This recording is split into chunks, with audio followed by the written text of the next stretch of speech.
Oh my God! What kind of Mountain Dew is that? Is this regular Mountain Dew? Yeah, regular bitch. Oh, see, I can't drink regular because of the sugar. Diet Mountain Dew. There's only 2 diet sodas that taste exactly like the original. That and Dr. Pepper. How very interesting. It is interesting. Oh, and by Mountain the Dew's way, the best. I hope. Oh shit! What? You sound thumbtack? Right. Yes, we are live. But anyways, greetings one and all. Welcome back to the network exclusively here on the Film Reviews channel as always. And folks, it's now time where we do that show you all love, and basically every Sunday night after a long day, whatever the hell we're doing, you know, work, school, blah, blah, blah, blah, blah. And basically, it is now time for the next episode of Flicks with the Dicks. Whoop-de-fucking-do. So anyways, it's episode number 15. We're getting close to the 20 mark. Doesn't sound like a big accomplishment, but it somewhat is, because, you know, I thought a show like this would never really hit that peak, or especially the road that we're going right now within the show, you know, discussing movies, you know, within, you know, past, present, future plans, news, lists, collections, blah, blah, blah, blah, blah, or just shitting around, just doing shits and giggles, messing around like always. So, yeah, folks. Who said it wasn't going to be good? You got to thank me. I had to pull some strings to make this shit good, you little bitch. I'm going to pretend I did not hear you. Anyways, getting back to what I was discussing. But yeah, episode number 15 of our show. And for this, basically, yeah, you all know exactly what we're going to do. We got a lot of people in the audience. We got a lot of familiar faces, the usual guests. Kevin motherfucking Falk. Yeah, fuck him. So anyways, as for our next guest, as for our next episode that we have, we got a lineup. I got a few things to talk about. I happen to have 2 trailer discussions. I got 3 movie news, and I got a movie review. Now, I do have a list. It's going to be a top 5 list. I said it last week. It's we're all going to go over our top 5 Martin Scorsese films, best, not favorites. But as for this, fellas, if it sounds good, we'll save that for the main event tonight of our program for you all. If that'll be all good, that'll be the main event. The top 5 best Martin Scorsese. Okay, good. So yeah, as for what I got lined up, there you go. So as for tonight, I will be going first. Why? Because there's been something that everybody's been talking about, the film form that everybody wants to see, so I'll be a kind asshole for once and let, you know, Brett go last and whatnot, then let Fat Guy go second. And I'll be going first, get my shit out of the way. What? It's Adam Sandler. Oh, another one of those troll accounts. Wonderful. So anyways. I'm wondering, where's MC Deadpool? Yeah, I am too. On there somewhere. I am too. So anyways. Oh, good, Austin. You got the milkshakes. What are you going to do? Shove them up your ass? So anyways, so fellas, let's not waste time. Go ahead, introduce yourselves, and we shall get underway. All right. Greetings, everyone. I am Super Mario Fan 03. I have some great topics here. And first of all, why am I talking like this? Because I want to be the sexiest person on this live stream here. Like that's ever going to happen. You know what? The truth is, he is the sexiest person there because he's all by himself. That's true!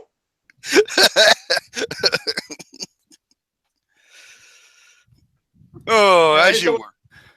What I got here today, first, I have a movie review to talk about. Oh. Yeah. As well as a list I found on therichest.com that's that I'm really mixed on, is the horrible movies that won Academy Awards. Therichest.com. I gotta remember that website. That's a good website. Sometimes their lists are full of shit, but it's a good list of surf on here and there. And yes, Aaliyah, I did get a haircut, and I like it. Yeah. And Chris Redfield from Resident Evil 5. Bullshit, dude. Brett needs to put on some muscle first. Hey, I got my weights right there. Yeah. Weights. It is gut. And of course, another episode of Blu-ray Brett here today. All I have to say is, I hope Pepsi Man is not watching. He I isn't. don't think he. I don't. He does. He normally doesn't watch. He normally doesn't watch this show. No, because he's not a movie. No, because he's not a movie guy. That's why. Yeah, pretty much. No, fuck you, Star Wars fan. I don't like Spider-Man. Good for you. You like Spider-Man. Leave me the fuck out of it. I've had the bullshit with Spider-Man. Well, hey Brett, you want me to give you a point of advice about Spider-Man? Don't talk about him. No, he was referring to the super Star Wars fan. No, Brett getting all upset, throwing his little temper tantrum about. Oh, be quiet! And so that's all I can Temper tantrum. say. Don't talk about him. The only thing I ever liked about Spider-Man was Spider-Man Turn Off the Dark. Yeah, he became Venom. It's a Broadway musical with music by Bono. I like Bono. I like listening to you too. Yeah, and they have good songs. The show has Funny good songs. thing is, I might actually go see them in September because they're gonna be literally playing at the football stadium that is just right down from where I live, so I can just sit in the parking lot and just listen to the show for nothing. Yeah. Instead of just going in with a freaking $200, I don't know how much it's worth, but I can just sit outside the stadium, get as close to the door as I can, and just hear it echo off the outside. Because here's the thing, though, they got a huge ass Titantron on the outside, so I can just watch the concert for free in the parking lot. So so practically it's nothing. So it'd be nice to see that. Fuck that horrible show. What, you talking about Spider-Man Talk the Dark, Kevin? Yeah, I don't think it's great, but it's the closest I'll ever get to liking Spider-Man because it's the closest I'll ever get to taking Spider-Man seriously. No. If it'll make you feel better, Brady, I don't take superhero. I'm not a superhero guy either. Yeah, asshole. It's okay. Spider-Man. I don't take Spider-Man seriously. You know who I take seriously? What? You want me to tell you who I take seriously? What? Shit, I was supposed to have a What joke. joke? Got it. Okay, as we were. Okay, every time he tells me to either be quiet or shut the fuck up, I'm gonna do the Lucas count in the goddamn chat box. Well, go ahead. Here, start with number 2. Oh, start with 2. Be quiet. Shut the fuck up. There's 2 of them right there. Hey, Gary, shut your ass. There's 3. There you go. All right. Ladies and gentlemen, welcome to Flicks with the next episode number 15. We got Brett Super Mario Fan 03 and the young. Yes, that's me, Garrison, and yours, Julian Riverboy J Money. This is what I have to offer. Movie scenes that were actually bloopers. Hey, Gary, bloopers. All right. Oh, does it include Leonardo DiCaprio breaking his hand in Django? I believe it does. Yes. Oh no. The new Ghostbusters movie released in 2019, and Harold Ramis might be CG. I was originally going to talk. I told Fat Man about this last night. I was going to talk about this, but after I think I'll let him have it. Why is Gwyneth Paltrow so one of the most hated people in Hollywood? I can tell you why. Celebrities that everyone hates working with. The box office results. Sorry, Jackson Fulcher. I got 2 movie reviews. I got 3 movie trailers. No, wait, 1, 2, 3, 4 movie trailers. Oh, right, yeah. I forgot. I also have a certain trailer I really want to discuss here. It does involve 2 numbers. Oh. 3 numbers. Oh, for God's sake, what do you want? This is the 4th time this week. Oh, excuse me. How many episodes you've interrupted me? What do you want? Good night. Oh my Lord. He's doing bird watching. And you look like a fucking vulture. Man, this is the third or fourth episode in the week. And how many episodes he's came in and interrupted me? No, Star Wars fan. I know there was a leaked footage of the Infinity War trailer, but I heard it got taken down. But I heard it might be posted up somewhere. I did not get to see that. And my final topic, I fucking hate this bitch so much to where I had to talk about her. Grace Randolph. Oh, her. Buddy. I don't pay attention to her. I don't follow her. I don't either, but you know what? I'm getting really sick and tired of her fucking bullshit. Wait, you want me to tell you something about her? She's a worthless, you know what? Yeah. She don't work, she don't clean, she sleeps around all day. Yeah. She's a worthless, you That's know a song. what? That's a song I heard on Howard Stern. So, let's begin. All right. So, anyways, folks, I guess I'll be starting off Free Wall tonight. And as for what I'm going to be talking about, let me get to. You know what? I'm actually start off a little different one since I usually do trailers. I'm gonna actually do my movie news right now. So, as for what I got from movie news, this is a topic that was said a while ago, sometime earlier this month. And as for what that is, all right, you all know Christopher McQuarrie. Christopher McQuarrie, if I'm saying it right. Christopher McQuarrie, yeah. And let me ask you all this, and this is going to be an obvious answer, but what is one of the most popular films he's ever directed? Okay, he wrote the screenplay for one of the greatest crime films ever, The Usual Suspects. Mm-hmm. He also directed Mission Impossible 5, an awesome action film starring Tom Cruise. And let me stop you right there because here's the thing, though.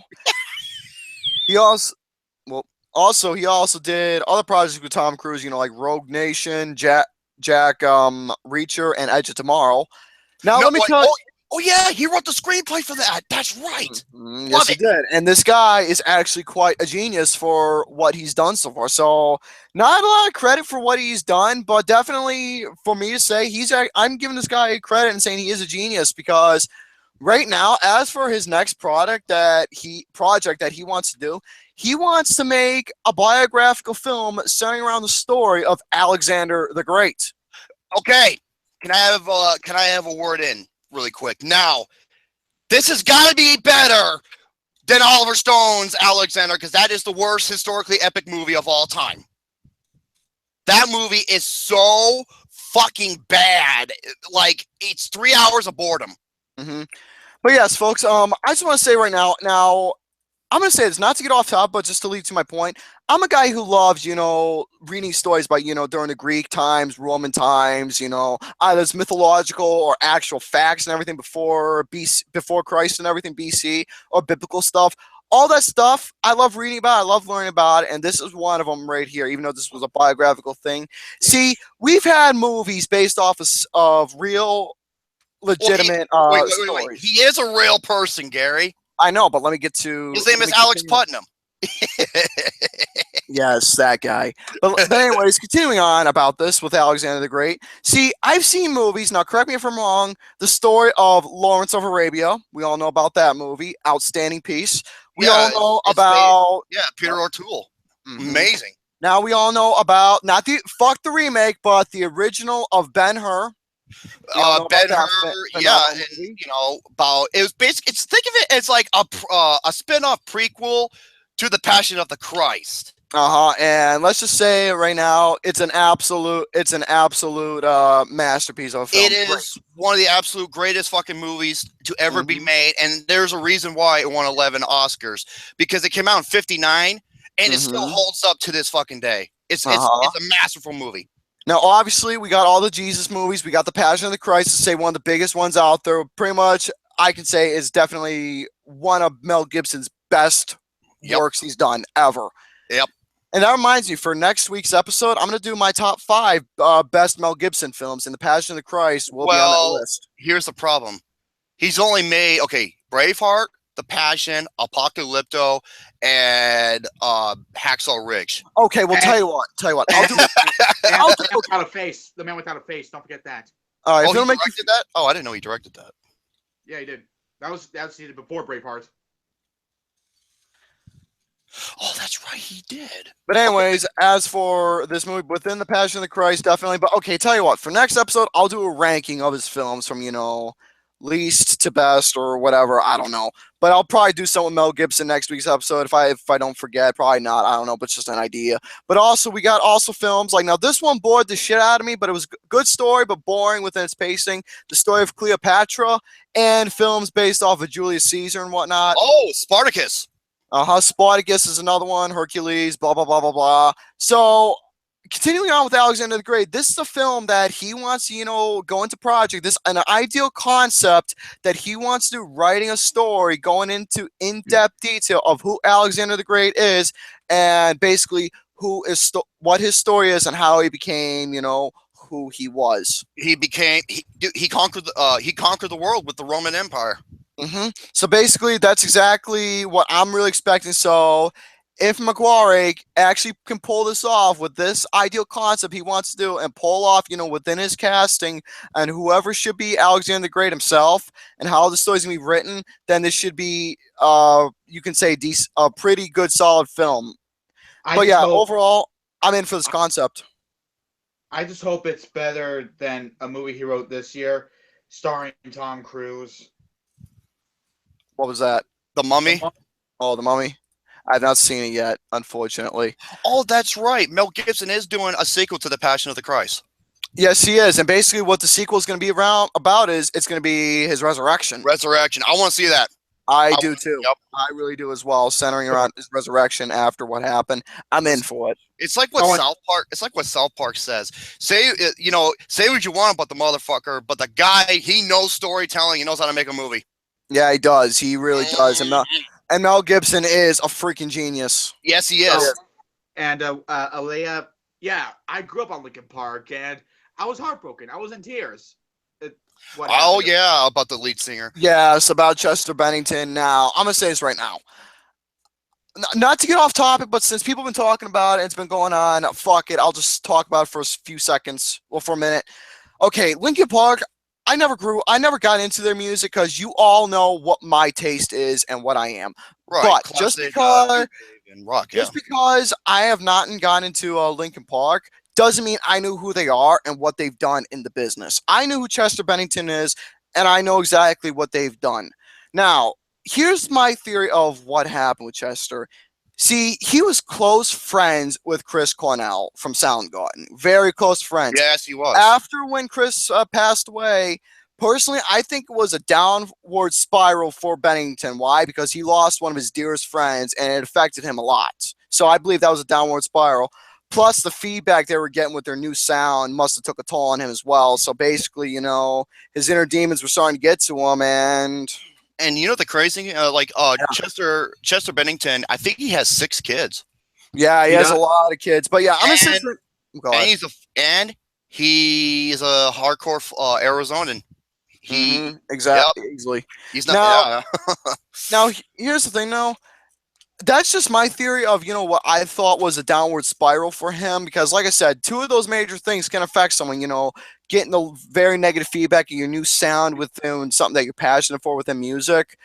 And a friendship that you've had with someone so close that it just affects you badly in a very worse way. Look at Bam Margera, what happened to Ryan Dunn. Oh, that was terrible. That affected him badly, and he was on a downward spiral. So that's my theory of what I think happened to Chester. But yeah, it sucks about what happened to Chester Bennington. It sucks what happened to Chris Cornell, 2 iconic lead singers for 2 different bands in the realm of the 90s. And it sucks that we lost 2 guys like them. It really does. But anyways, rest in peace, Chester. Rest in peace, Chris. But anyways, getting back to the topic at hand, since I took a moment with that. Back to topic. Next movie that we got planned. Now, this one kind of bothers me a little bit. We all know about Creed 2 of what's going to be happening. Oh, no. I was originally excited at first of this film, but now I'm kind of losing it. Why? Because Sylvester Stallone confirms that Ivan Drago will be in for Creed 2, and I'm not happy with this particular concept whatsoever. Okay. Because, go ahead. I know what they're doing here, okay? Obviously, they're going to try to build some drama because if you've been living under a fucking rock, all right? If you haven't seen Rocky 4, you know what? I'm stopping right there. Let's just say, watch Rocky 4 and you'll see what happens. Yeah. That's to say there's some history between Ivan and Apollo, and obviously they're going to try to do something. It might cause some, maybe some drama, some conflict, might make some great movie magic. Who knows? I just don't like the idea. I'm not a fan of the idea either. Go ahead, Brett. You know what I really dislike about sequels to any Stallone movie, the movies being Rocky and Rambo, is that they forgot what made those movies great. It's because of how realistic they are. As the sequels go on, they get more and more unrealistic. Well, here's the thing. Look at the first two Rocky movies and Rocky Balboa. Rocky Balboa are great because they were more realistic dramas. Rocky 3, 4, and 5, they're like popcorn B movies, and that's not what made Rocky a great movie. That's not what made Rocky a great movie. Ivan Drago, a man who can punch almost 2,000 pounds, 2,000 pounds worth of shit. Hey, what the fuck, you cock monkey? What? And yet, Sylvester Stallone could last 15 rounds with that motherfucker. And I hope they don't go unrealistic with Creed 2, because I think that's why Stallone hated Rocky 5. Yep. He even said it was a 0. Anyways, as I was saying about this particular topic of what's going to be going on with Ivan Drago coming in for Creed 2, I'm not happy with this particular decision whatsoever because of the events that took place in Rocky 4 and what's going on. So with him coming back, supposedly the same guy playing as the same role that he did, we're just gonna have to wait and see what happens. I'm just not a fan of the ideal concept at all. I'm really not. So we're just gonna have to wait and see. I still like, is it still gonna be Dolph Lundgren? I don't know for sure. I didn't really say. All right, but anyways. Next up, now I'm going to talk about Christopher Nolan for a second because he said something. Because I just discovered this before we went on air, and this was something that really, really, I wouldn't say bothered me. It didn't bother me in a bad way, but let's just say it kind of got me a little thinking. How can I say? It got me thinking and interested. Now, Christopher Nolan, we all know who this guy is. He's made masterpieces because literally almost every single one of his films are masterpieces. Why I say almost every single one? Because of the last 50 minutes of Interstellar. That's why. I mean, we had films like Inception, the Batman movies, Memento, just to name a few. Now we got his latest picture, Dunkirk, which is a film that a lot of people have been seeing and pretty much, how can I say, it's been getting praise unlike anything you've ever heard. And honestly though, I'm not saying this as an asshole at all. Why? Because I'm not surprised at all. Because like I said, this is Christopher Nolan. This guy knows how to make a movie. He knows how to bring originality, his own little taste, his own little persona, his own little inspiration and humor into stories that he read up or wrote, and adding his own little flavor to it. I mean, obviously, we know about Inception. That is his most original story. That's his own original thing. And it is literally one of the most clever films you have ever seen. Love Inception. One of my best films of the decade. Fucking loved it. Now, I'm talking about Christopher Nolan right now before I talk about what the topic is. Giving a little feedback. Yeah, I love Dunkin' Donuts. Caramel's my favorite one. What the fuck? That's very nice. But anyways, getting back to about God, I didn't make you. God damn, Gary. But anyways, back to what I was saying about Nolan. The guy himself is a fucking genius. He's made almost every single one of his films are masterpieces. Why do I say almost every single one? Because the last 50 minutes of Interstellar. That's why. Yeah. So basically, almost all his films. Again, I'm repeating myself just to catch up with Fat Man of what he missed while he was doing God knows what, feeding his horse or whatever. I don't know. Yeah, that horse needs some more food in its gullet. But anyways, I fucking hate horses, dude. All they do is just stand around eating shit. That's it. All right, but anyways, get back to what I was talking about. We got Memento, the Batman movies, Inception, and I was saying about Inception that what I love about Nolan's work is that he adds his own flavor to stories that he's, taken what was originally written about, adding his own little flavor to it. Look at the Batman movies and look at Memento, and obviously his own little movie, Inception, which became a massive hit. Oh, hell yeah, dude. Again, we got Dunkirk now, and everybody I know has been giving this movie the utmost respect and praise that it truly deserves. And honestly, again, it does not surprise me at all. Why? Because this is Christopher Nolan. This guy knows how to make a movie and knows exactly what he is doing.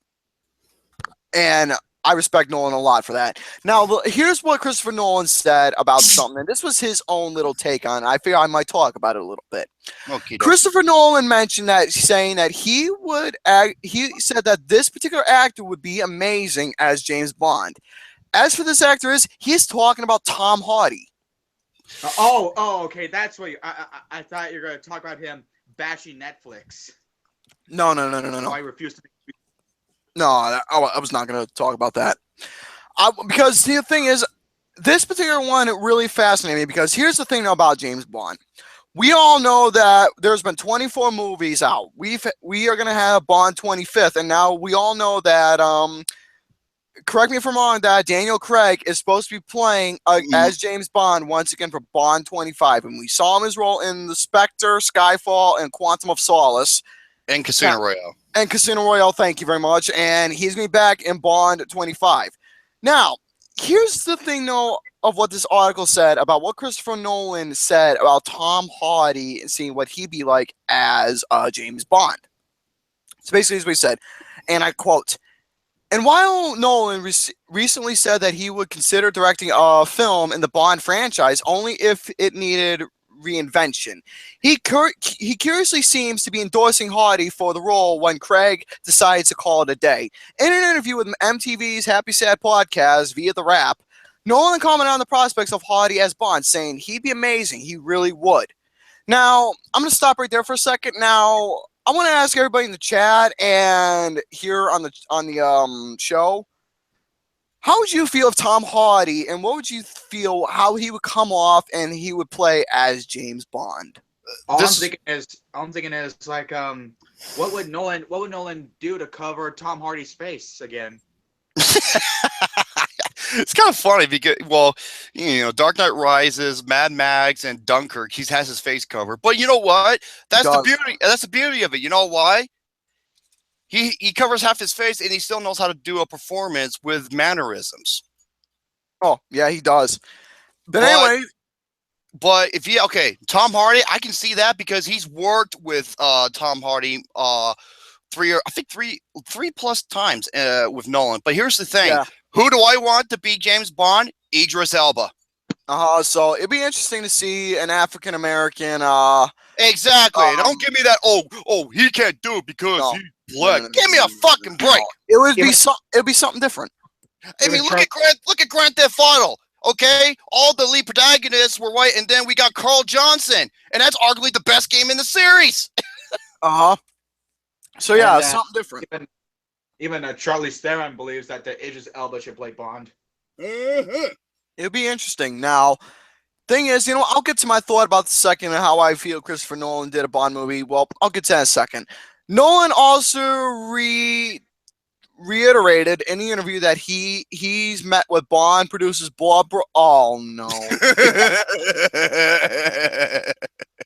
Guess what her name is? You are gonna like this. Is it Barbara Gore? Oh wait. No, it's this one.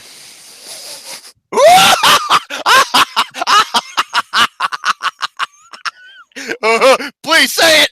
Okay, here we go. Shh. Her name is.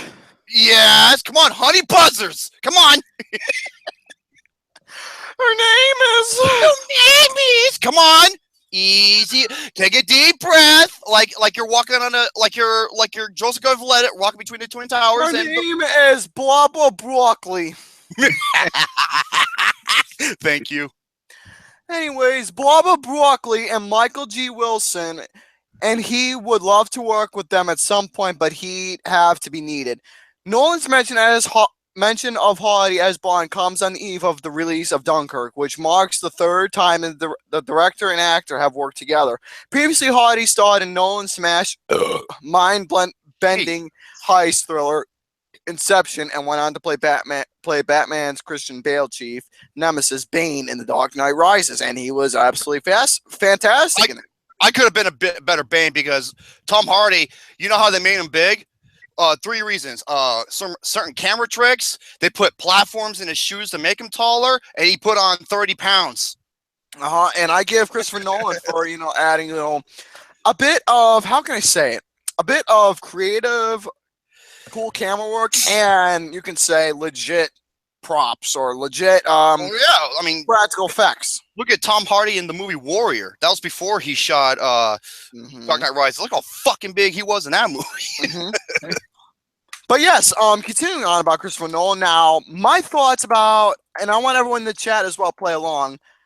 How would you feel about Christopher Nolan making a James Bond movie? For me, I would be fucking in for it. Why? Because it's Christopher Nolan. He knows how to add his own taste to outstanding films.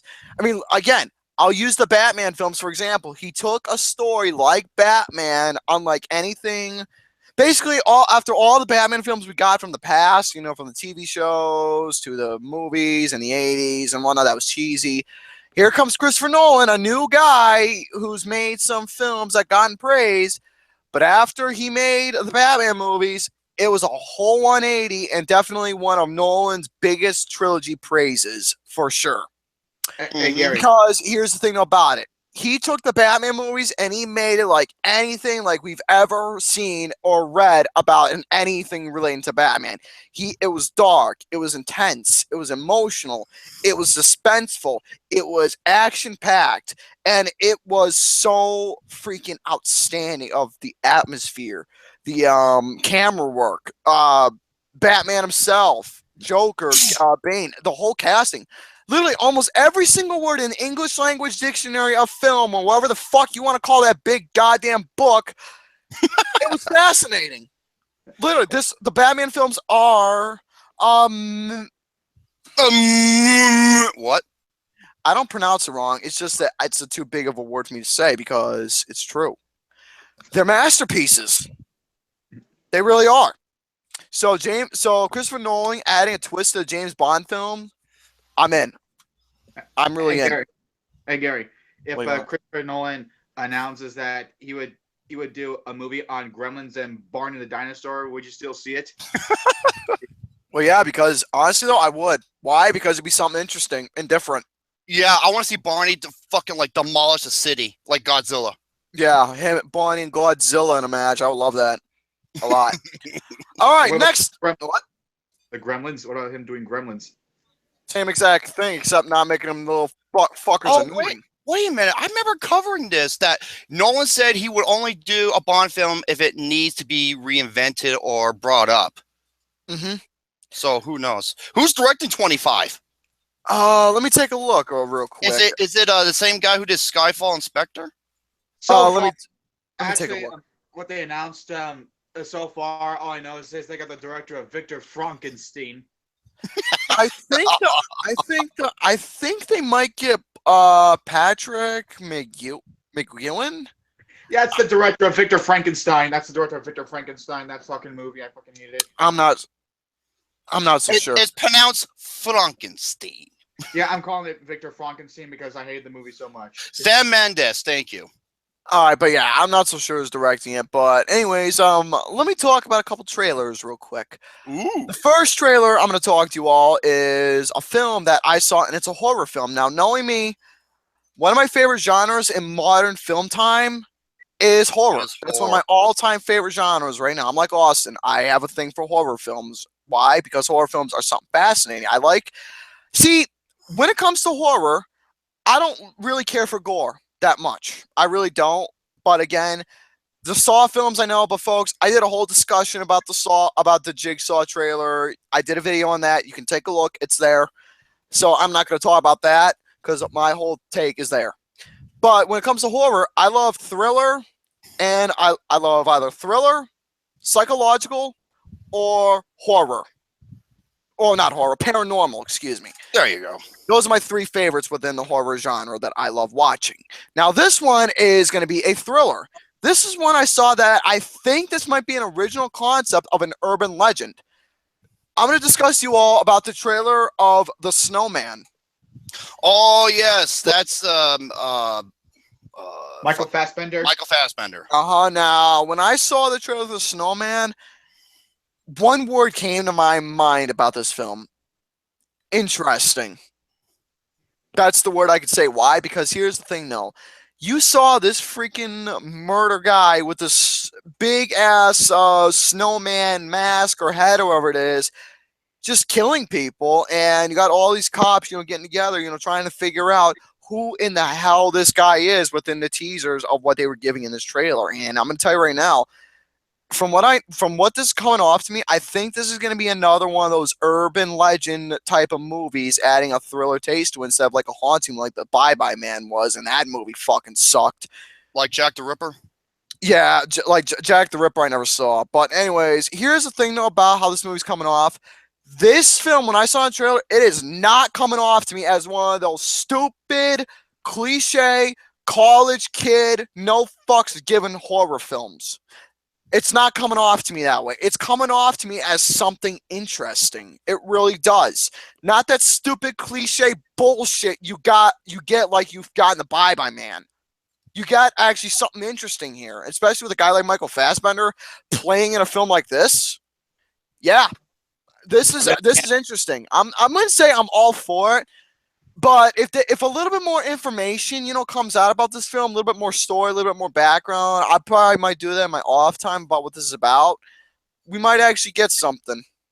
That and what's also interesting about this movie is the director. It's directed by Thomas Alfredson, who did an excellent thriller, Tinker Tailor Soldier Spy. Yeah. But anyways, next round we'll talk about. Oh, God. Have to go to the bathroom, just go. I already did. Open your mouth. In his pants. Fuck that. Okay, next round I'm going to talk about now, Brett. If you want to join me on this topic, save you some time, more the merrier, because I think you might know what trailer I'm going to be talking about. Oh boy! Now, with this trailer, you and me might actually agree on something for once. Besides the fact that we're both fat. So, anyways, here's the thing. Well, he's okay. We're both fat. We both have our fat kid moments. I like having a little cake and ice cream here and there. So does he, I'm sure. Now, Hazam Kassav, Fook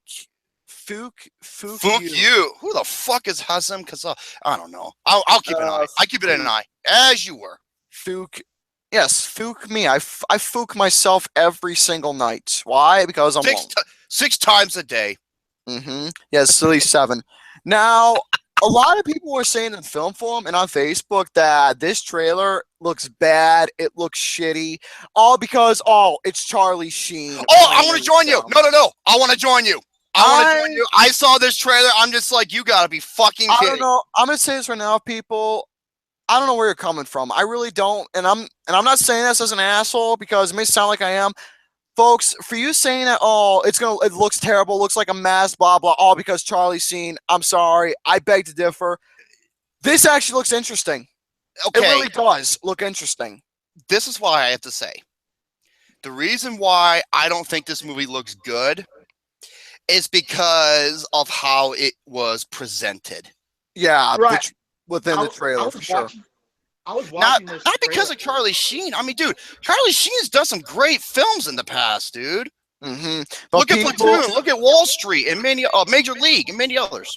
Now, here's the thing, though. I'm not so sure about because we all know about Charlie Sheen, about some of the stuff he's done. Now, that's just one of my little, you can say theories about why people aren't looking forward to because of Charlie Sheen. But here's the thing, though. From how I saw Charlie Sheen, especially in that last part, it was something a little different from what I've seen Charlie Sheen do before. Now, within the trailer, I'm not going to say it looked shitty. I'm not going to say it looked spectacular.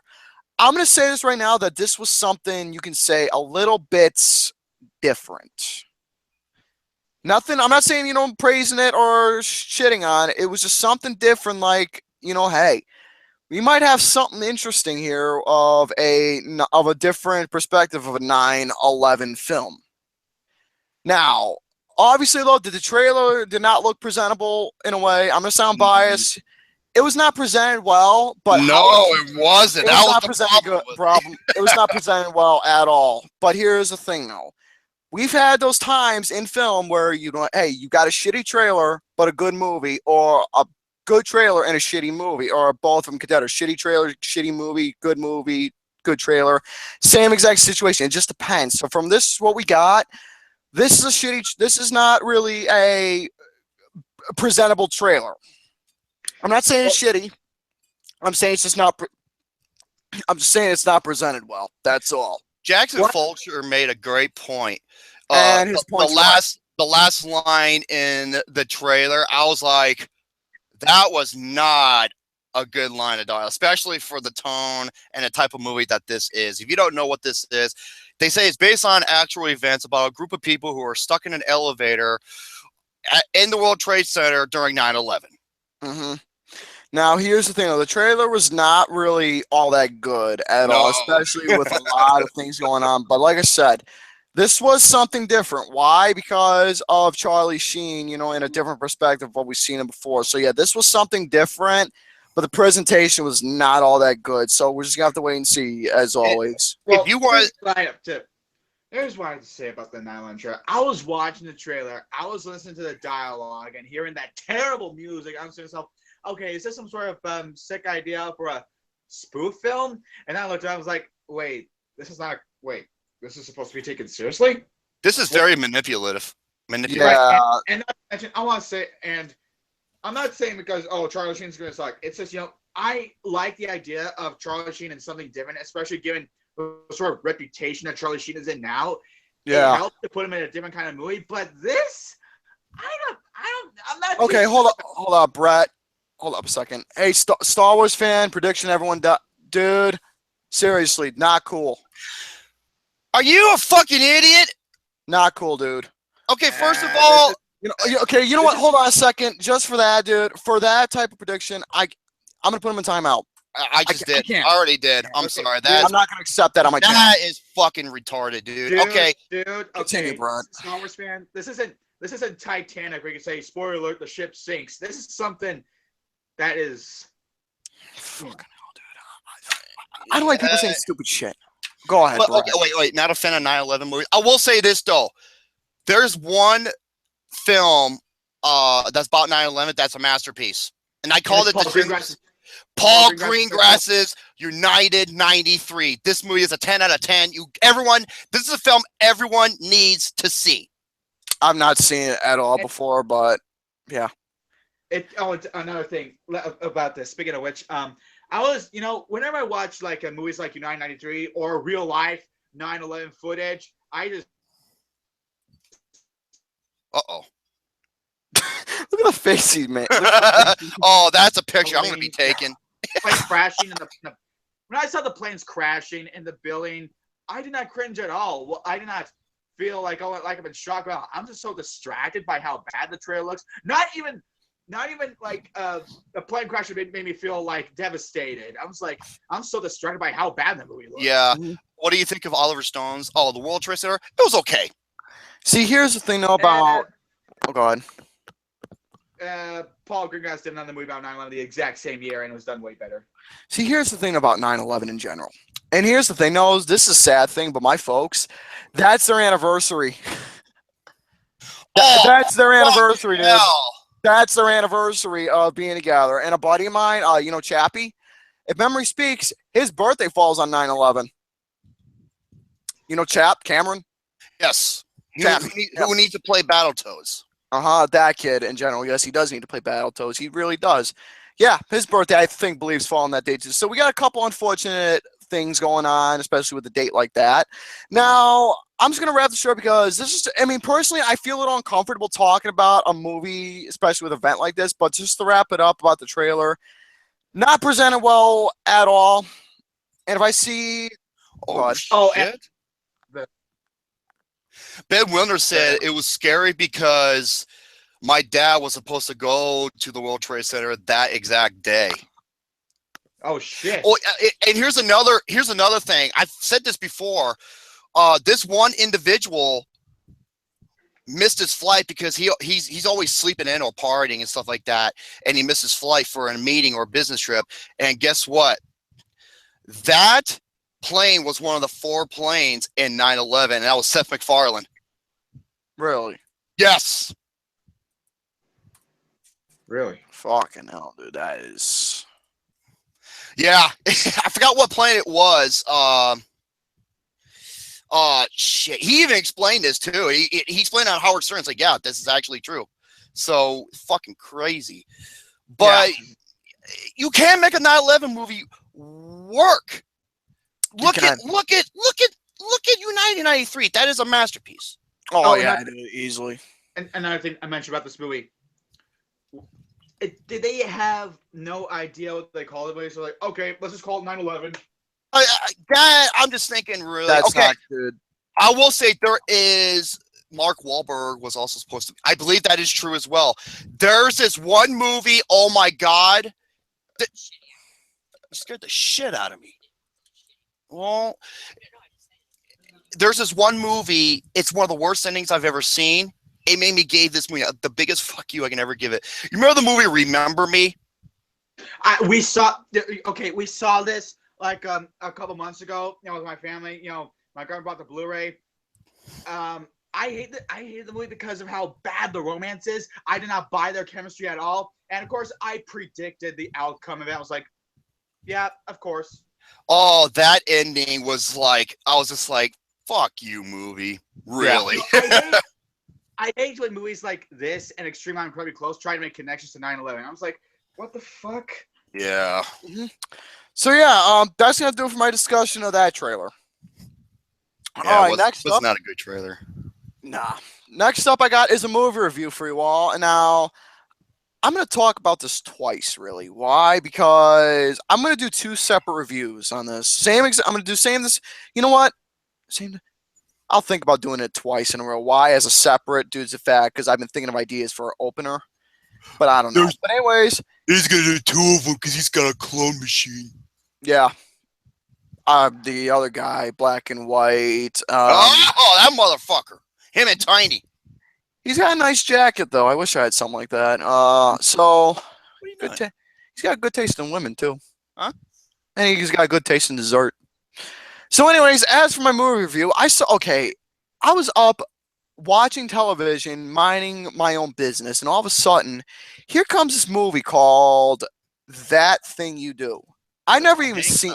This is I believe is Tom Hanks' directorial debut, and this is a film I never even seen before, and I never knew what it was about, nor even heard of it until. Well, I've heard of it, but I've never seen it, nor knew what it was about prior, until I started watching this movie and see what the plot is, and what the goal was, dude. That and bend it and then pull it out.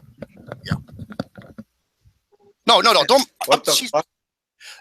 She has a bad splinter in her foot or in her shoe. Get some tweezers. She's got a pair of pliers. Okay. Don't mind me. It's all right. But anyways, here's what the plot is about. It's about this guy named Guy Patterson who works in a electronics shop. Sells washing machines, clocks, equipment, electronic equipment. And basically, there's this band who basically on a nice hot summer's day.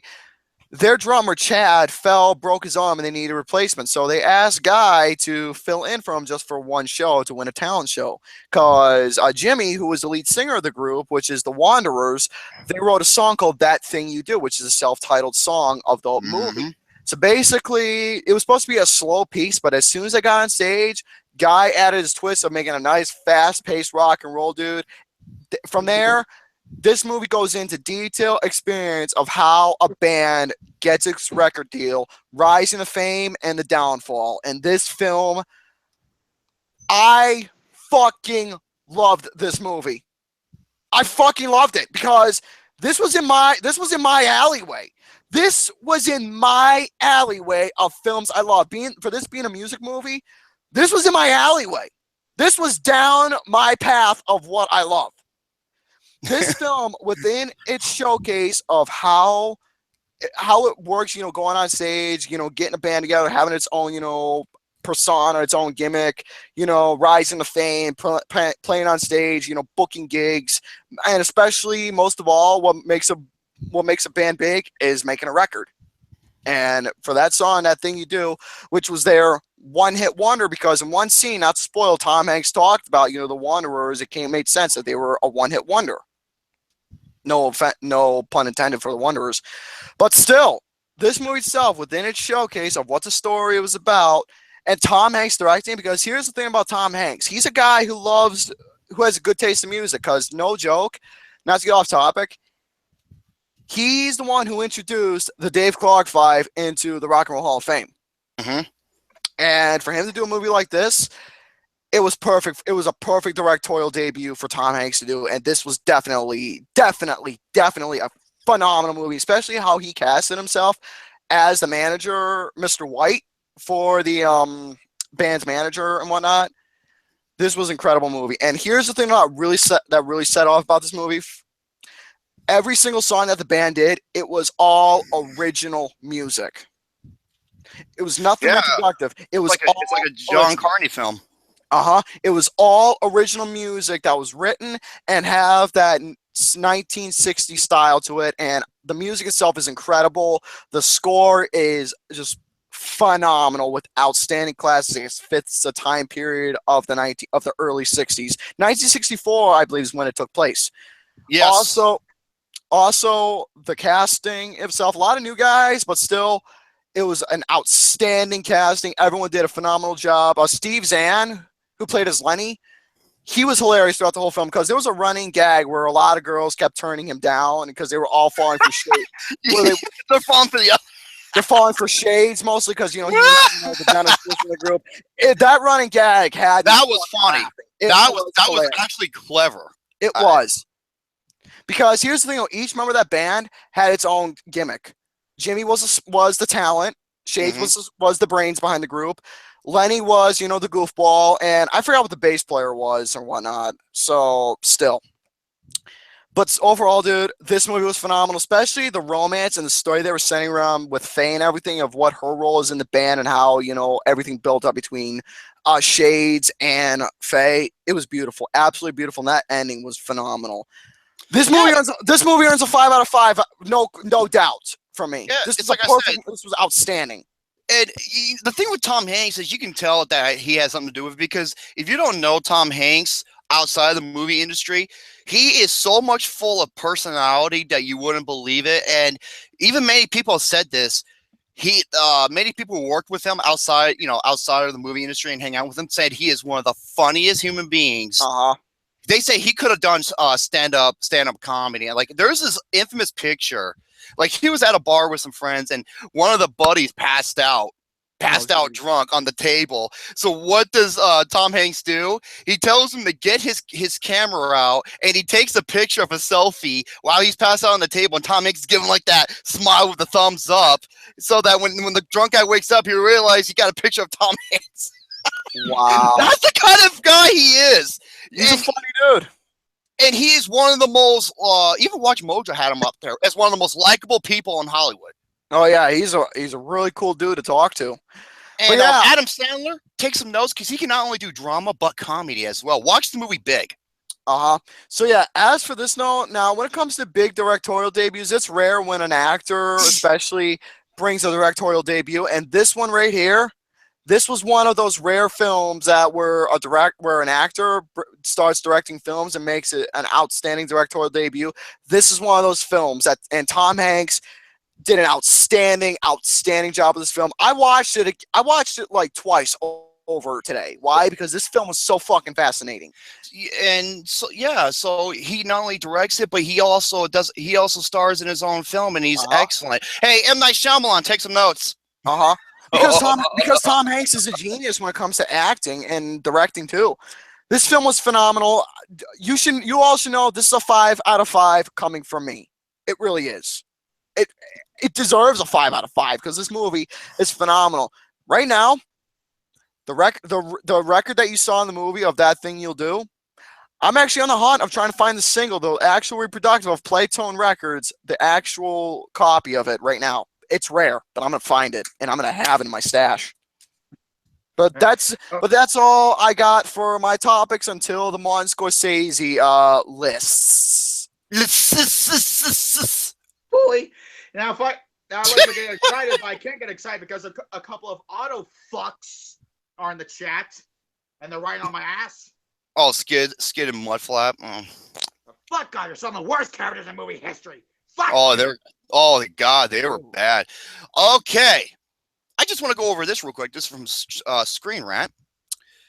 15 movie scenes you didn't know were actually bloopers. Oh.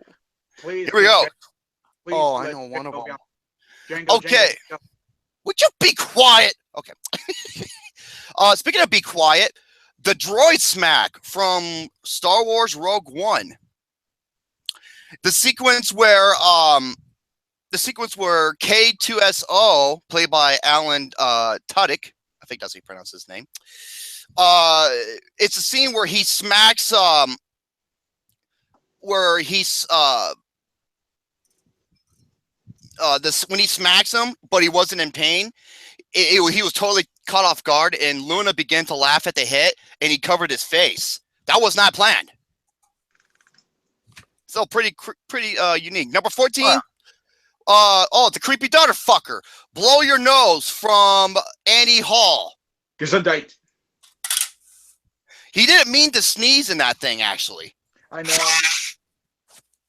Oh, It was still speaking of well sneeze, written. It was still well written, nonetheless. yeah. Oh my God. Okay. The iconic phrase, "Hey, I'm walking here. I'm walking here." Sometimes the bloopers that come off natural always are so damn memorable. By the way, I don't know if this is on the list, but I got two of them in my mind right now that I remember in film. The infamous cannoli scene. No joke. The Cannoli scene. From The Godfather. The original part was supposed to be leave the gun. The cannoli was not on the script. It was an add-on. No. And another thing is that there was I think it was a blooper in Good Will Hunting where they were talking about some sort of fart joke or whatever. That is on here, Gary. I remember that. Okay, I want to hear this. But yeah, Midnight Cowboy. I'm walking here. Also, number 12, The Lord of the Rings. You know the sequence where in the Fellowship of the Ring, when he's walking and all of a sudden he turns on and he bumps his head onto the fucking ceiling? Oh, yeah. Yep. Blooper. I didn't know that was an outtake. I thought that was intended because of how small his house is. Yep.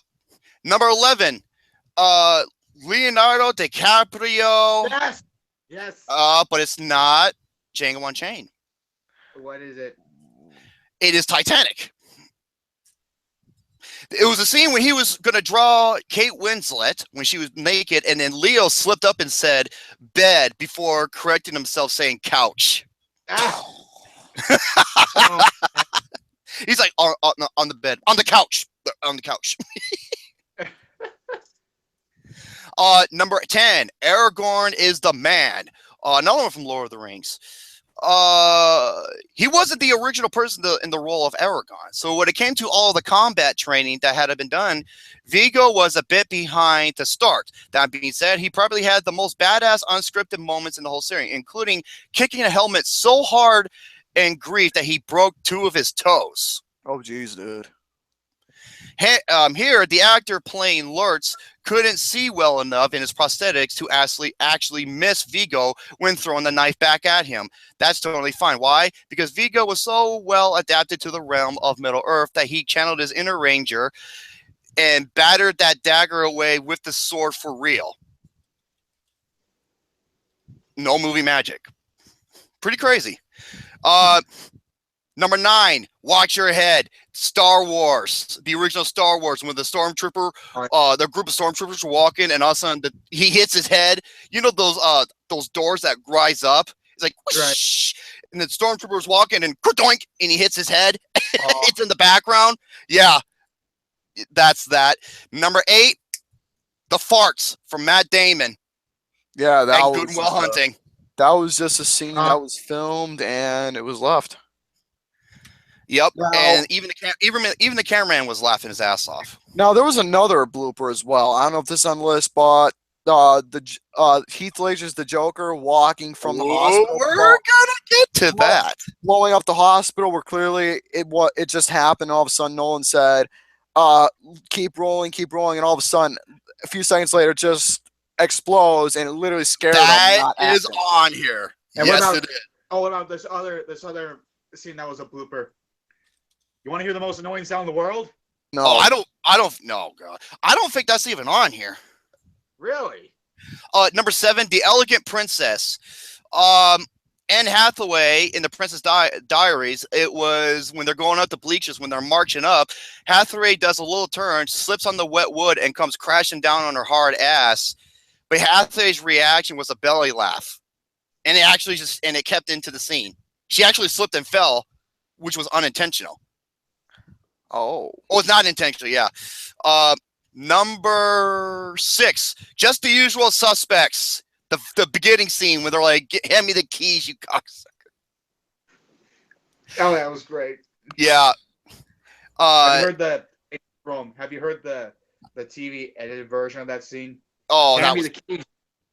Hand me the keys, you fairy godmother. Oh my God. Number 5, Star-Lord drops the ball. Guardians of the Galaxy. Someone mentioned that in the chat. balls. Either way, there's a point in the film where Star-Lord is asked to hand over an orb. The orb contains the powerful Infinity Stone, an item which would aid Thanos in ruling the universe. I had no honest. This blooper does absolutely look planned on Pratt's part, but he swears that's not the case. He pulled the orb up and he was about to hand it off.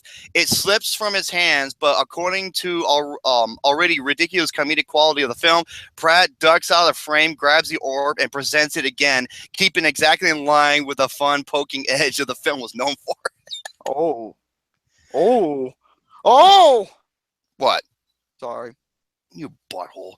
Number 4 should be number 1. Oh no. And you know the title of this is called Boom Boom Nurse.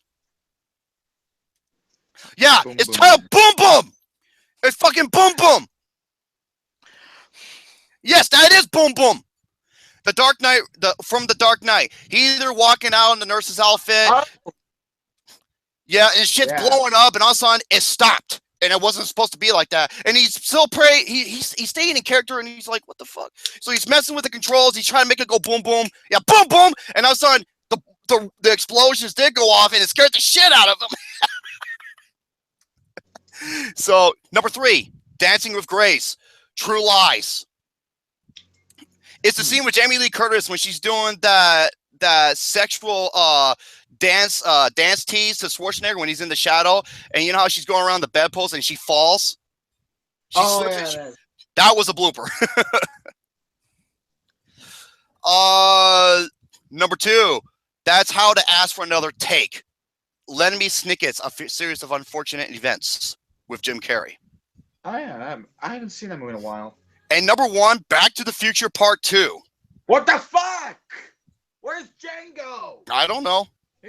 I know he cut his fucking hand. Yeah, here's the thing about that particular scene that I'm gonna say right now. When he legitimately cut his hand, I give Leonardo DiCaprio, as a true actor that he is, he just kept on going. He just kept on going, yeah. Can't believe it's not on there. Yeah, number 1, Back to the Future Part 2. Okay, you remember the sequence where they all go crashing through all those guys on their what the fuck is that thing called? The hoverboard. You know how they go crashing through the windows and shit like that?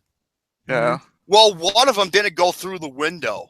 Instead, he didn't go through the window. He hit this beam and he fell 30 feet to the ground outside when it shows up. Really? Yeah. That is number 1 according to them. And you have to I had to keep watching it. And the stunt, yeah, he was dropped 30 feet. She was badly injured, but she recovered later on. All right, get rid of that. Next one. Oh my God in heaven. Gwyneth Paltrow? The new Ghostbusters movie. Will it be released in 2019? Okay, here's what I have to say. I really enjoyed Paul Feig's Ghostbusters for what it was. However, I think that movie, should be just be on its own. I don't think it needs a sequel, really. Here we go. I don't know how can there be a sequel? This movie fucking bombed. Well, the never-ending story didn't make bank yet and still made 2 shitty sequels. Jesus. Okay. The 2016 this is from Screen-Rants. The 2016 Ghostbusters reboot may have not been the jumpstart to the franchise that Sony hoped it would be, but fans only have to wait until 2019 for another Ghostbusters feature. That's according to Ivan Reitman, director of the original 2 movies and producer of the recent all-female reboot, who clarifies that the future of the series is still moving forward at a healthy pace. He may have raised some eyebrows when he promised a Ghostbusters shared universe of films, despite the disappointing box office of the reboot. But his claim that a new movie is expected to be released around summer 2019 seems far more resolved. Oh my God. Also, let me see, where else was there? I heard something else about, oh fuck, where the hell was it? Something about doing a character in CG. Yeah, Harold Ramis. They thought about doing a CG character of Harold Ramis. I'm just like, I always hate when that's one of my flaws with the Rogue One and Star Wars movie. Like, why would you digitize? Oh God, what was Peter Cushing? Why would you digitize Peter Cushing in Rogue One? It's so incredibly obvious. But it worked in Fast and Furious 7 with Paul Walker. All right, but at the same time, how about we just leave these actors dead, okay? That way people won't look and go, are you bullshitting me? Like with the Philip Seymour Hoffman and Mockingjay Part 2. So yeah, that's fucking Ghostbusters bullshit. Why is Gwyneth Paltrow so fucking hated in Hollywood? Oh my God. Now this is from Nikki Swift. Yeah, hell of a name. Listen to this bullshit. Here's the reasons why. Number 1, her inviolable string of Hollywood heartthrob boyfriends. She started dating Brad Pitt in '94, and they met on the set of 7, yada, yada, yada. She says, my kind of internal stuff really tipped up with that whole relationship, and I felt really responsible, yada, yada, yada. And then she moved on to Ben Affleck, and then she moved on to Scott Speedman and Luke Wilson and many more. Man, she likes to put the fucking pedal to the metal in all the wrong ways. Next one, she constantly puts her foot in her mouth. One of the internet's favorite things to do is compile lists. Guilty. And over the years, there have been many focus on ridiculous things Paltrow has said in interviews. She's a pretentious douche. Apparently, when a journalist clicks play on a recorder, Paltrow automatically shifts into some kind of hyper snob mode. See? One of the most comprehensive of these lists is Thor catalogs 45 hilarious, ridiculous Gwyneth Paltrow quotes that will make you want to punch something. Which includes gems like beauty phase. I just turned 29, so I probably don't have that many good years left in me. Yeah. From her 2001 interview with New York Rock via ABC News, and I'd rather smoke crack than eat cheese from a tin. The fuck? I'm not joking. Perhaps the best quote to sum up Paltrow's unbanished pretentiousness is the snippet from a 2009 UK interview via the New York Post. When addressing her haters, she says, I fucking hate that word. She says, I am who I am. I can't pretend to be somebody who makes $25,000 a year. What a douchebag fucking bitch ass thing you could say. Damn. Uh-huh. Not only condescending, but just a way to piss off even more people. It's like yeah, it's like oil company BP calling themselves environmentalists for cleaning up the Gulf of Mexico. Okay, next one. Oh, I agree. Her obnoxious, irritating friendship with Beyonce. She and Beyonce are friends? Oh, yeah. And I hate Beyonce. I think she's just like Gwyneth Paltrow, but maybe worse. Next one, her annual. Oh no. Hey Gary. Goop. What does that say? Her Goop. annual Goop holiday gift guide. Yeah, Goop. It's a Goop. Hey, pretentious whining reference in the fucking chat. Oh, wonderful. It's Winding Refn. Winding Refn. I don't give a fuck. Okay, in 2008, Paltrow started Goop. Her newsletter full of unsolicited life advice that would be difficult to put into practice for anyone who isn't Oprah. Yeah, she's always into this fucking lifestyle bullshit, you know. Which describes itself as a place where readers can find the suggestions about where to shop, eat, and stay away from a trusted friend, not from an anonymous crowdsourced recommendation engine. She's a pretentious bitch. Damn. Oh my god. All that is mild compared to the annual Goop holiday gift guide. Goop! Each year when it's Goop, that's what they put on the Nickelodeon slime. Each year when it debuts, the internet logs on with the feverish excitement of children running to the tree on Christmas morning as dreams of hate reading dance in their heads. And they have good reason. Recommended items from 2016's guide, including... What the fuck, Gary? Hey, Gary, where'd you go? Get Bear. Yeah, I think the rubber ducky got him. I think the rubber ducky must have said something. He had to, straighten things out. Hold on a minute.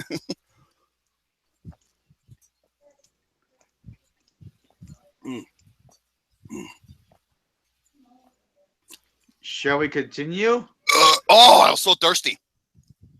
Okay, I'm just going to continue on. Okay. This was on the 26th. Oh, there he is. Okay. I was wondering. I accidentally pushed a button.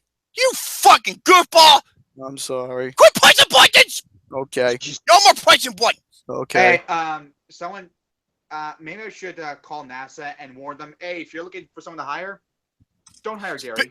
Yeah, speaking of NASA, that's coming up soon about her. Yeah, this was on the 2016 guy, and I shit you not, $120 toothpaste and $8,300 portable yurt.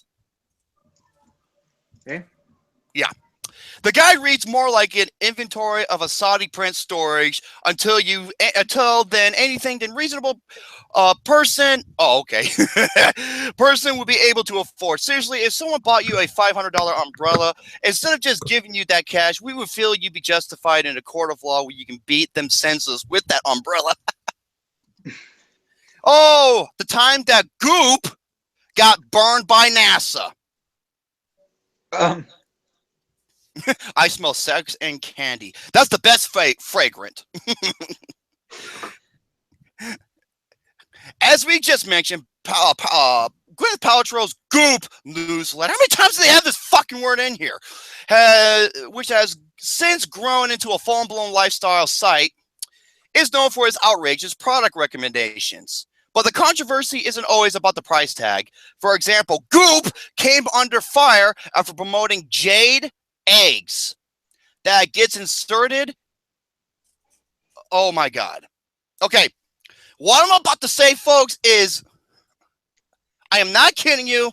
This is what it was. It came under fire after promoting Jade eggs that gets inserted into the vagina for the purported benefits of everything from improved sex to the creation of kidney strength. What in the holy mother of I am not. I'm going to copy and paste this because I couldn't make this shit up if I was bullshitting. Here we go. I'm going to put that in the live chat. Oh, I can't do it because it only allows you 200 characters. Oh, actually, hold on. Let me see if I can get rid of this shit. Oh, here we go. There. I put that there. And Gary, he said he would be right back. He's got to take care of some business. There you go, Brett. Word for word. Jesus.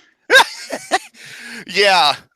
except real medical doctors like gynecologist Jen Gunther, Gunter, tore those claims to pieces, even go as far as to write, I read the post on Goop, and all I can tell you is that it is the biggest load of garbage I have read on your site.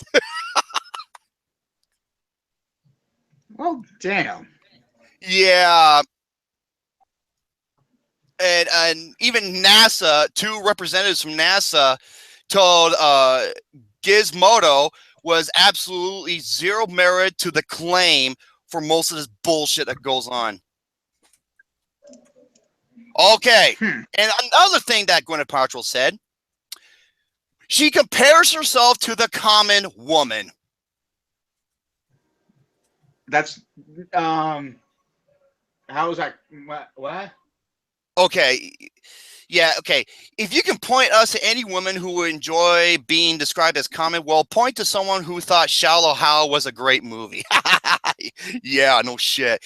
It's never going to happen either because neither of those exist. When Paltrow said was incredibly close to the common woman, in her interview with CNN Money, the collective groan uttered in response was probably heard from space. Yeah, she thinks she's the common woman. Oh my god. And here we go. A couple more. Her pretentious parenting choices. What's so pretentious about parenting? Okay, let me see what she says.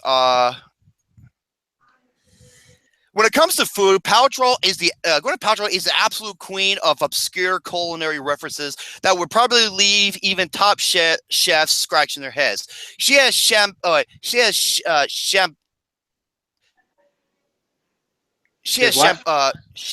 the macrobiotic diet, recommended keeping a $15 bamboo matcha whisk in the kitchen for whipping up traditional Japanese matcha tea, and even put their kids on a low-carb, gluten-free diet that she admits leaving them with that specific hunger that comes with avoiding carbs.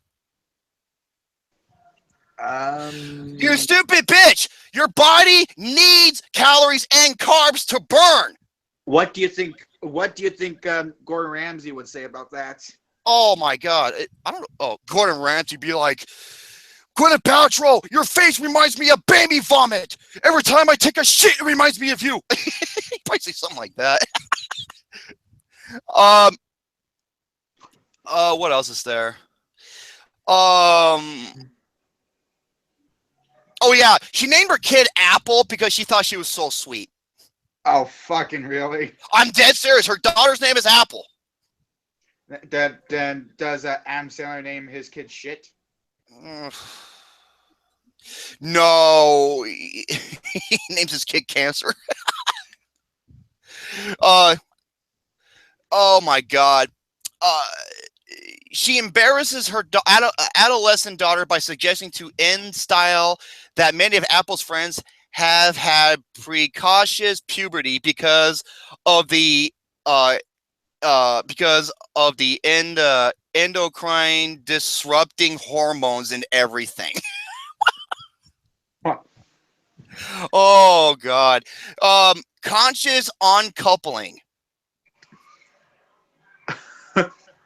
Yeah, I'm just gonna move on. And oh yeah, her ridiculous fucking books, more of her pretentious bullshit. And the worst one, she talks mad shit about America. Like a lot of, celebrities do. But no, let's not discuss about that, okay? We're just here to have fun. We don't need to get into that shit. Yeah, fuck. I'm just saying that just to move on. Yeah, she talks mad shit about America, and this is why she's one of the most unlikable fucking people in Hollywood. So there you have it. Celebrities, everybody hates working with. Oh boy, I could think of some. You got Edward Norton. You got Mr. I'm gonna offer you confused. You got the bitch Elizabeth Taylor, great actress, but she's a total bitch. Patra. Oh my god. You feel better? Actually, okay. This is from Nikki Swift. These are all modern actresses. Oh my god, dude. You wanna know what it feels like taking a shit? Yeah, it feels like you gotta load off your mind. No, feeling like taking a shit, it's like feeling pussy for the first time. It's a sign of relief. And it's fresh and it's exciting. Oh, would you be quiet? Jesus Christ. Okay. Here are some of the names. Chris Brown. Well, yeah, Rihanna had a hard time with her. I'm fucking hot. Next one, Kanye West. Yeah. Oh yeah, even though that she ages like wine, her attitude ages like fucking milk. Jennifer Lopez. She, I heard, is one of the biggest prima donna bitches to work with. Yep. What else have we got? Mariah Carey. Yeah. I read something about Mariah Carey. I'm just thinking to myself, you fucking bitch. When her movie Glitter got trashed, and rightfully so, she says, well, maybe if they didn't release it during 9/11, it would have been trashed. I was like, you motherfucker. Yeah. It's a terrible movie, you bitch. Yeah, movie. Glitter is known as one of the absolute worst fucking movies to ever exist. Oh, and listen to this shit. On her reality series called Mariah's World, we had the pleasure of witnessing the day-to-day life of Mariah Carey's staff, which includes trying her shoes and setting up 20 humidifiers in her hotel rooms. What the fuck?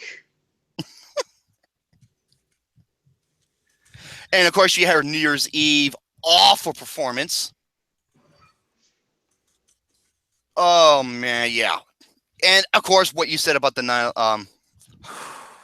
about Glitter and 9/11, I was like, why would you make that fucking connection? Because you made a terrible movie. That's why. Fucking hot right now. Next one, Kiefer Sutherland. Really? Yeah.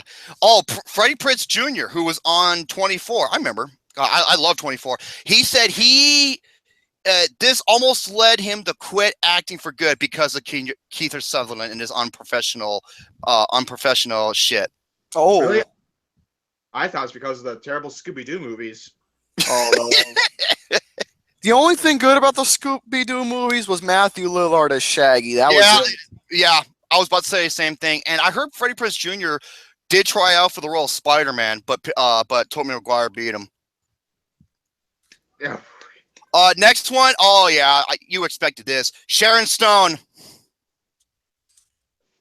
Was she? I wonder if she acted that way when she was filming Casino, because you're not acting that way towards Scorsese. Yeah, well, she was acting like a pain. God damn it, Gary. She was acting like a pain in the ass towards Scorsese, even though she was phenomenal in the movie. Why is her fucking ridiculous bitchy diva antics? Next one. Oh, speaking of, not only is she a bitch, a mean-spirited bitch, she smells awful and she's horrible to work with. Beyonce. Oh, I thought you were gonna say Jennifer Aniston. Well, funny thing you say that, because Jennifer Aniston is the next person on this list. Yeah. I wonder. Let me. According to Star Magazine, reported by Celebichi, hell of a name, said characters shared a name with a woman who arguably wrecked her marriage to Brad Pitt. The insider claimed Jennifer Aniston wouldn't show up to set until the change was made, still pulling for Team Jen. No. Yeah, fuck Beyonce. I can't stand you. And that bullshit you pulled on fucking Super Bowl, you can go fuck off, dude. I'm sick and tired. Super Bowl fucking sucks now, man. Well, no, her halftime. She made a fucking halftime. Her bullshit was a statement. I know there's a few. There's Nikki Swift and there's a couple other ones I found on here as well. Next one, Katherine Heigl. Oh, MC Deadpool just mentioned it. Yeah, Katherine Heigl. Why? Because she's a hypocritical, obnoxious bitch. Next one, Shia LaButthole. Okay, Jerome. Interesting thing about the Shia LaBeouf. You will not believe what happened. Okay, when I was talking to my buddy, who directed us with in that short film. I told him like a couple weeks ago. I said, "Dude, have you heard Shia LaBeouf got arrested again?" And he beat up a cop. And this is what he said to me. And I was to myself, did he really just say that? Is he joking? No, he's actually being serious. He's actually being serious when he said this. We broke him. We broke Shia LaBeouf. Mm-hmm. Shia LaBeouf. Yeah, Shia LaBeouf. Next one, Megan Fox. Oh, Mrs. Coloring Book. Her. Yeah, the woman who compared director Michael Bay to Hitler. Mrs. Coloring Book, man. Even though Michael Bay, I believe, is half Jewish. I gotta go get something to eat. First you're shitting, now you need something to eat. You're always, man, both your holes are already stuffed.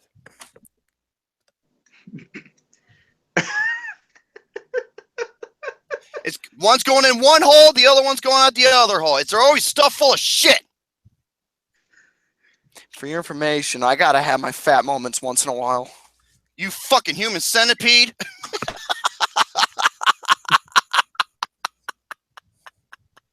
Hey, don't blame me. Blame Tom Six. He made those shit movies. You're damn right, man. She is fine as fuck, but goddamn, man, she. What? Okay, what did you do? I didn't do shit. You adjusted my audio level. What did you do? No, I didn't do nothing. Yes, you did. I wonder what I. You know what? Hold on. I know. I can tell what I sound like. Hold on. You're okay. You sound all right. Hold on. I'm trying to listen to the live stream and see what I sound like because I know you changed my voice, you asshole. I didn't change your voice.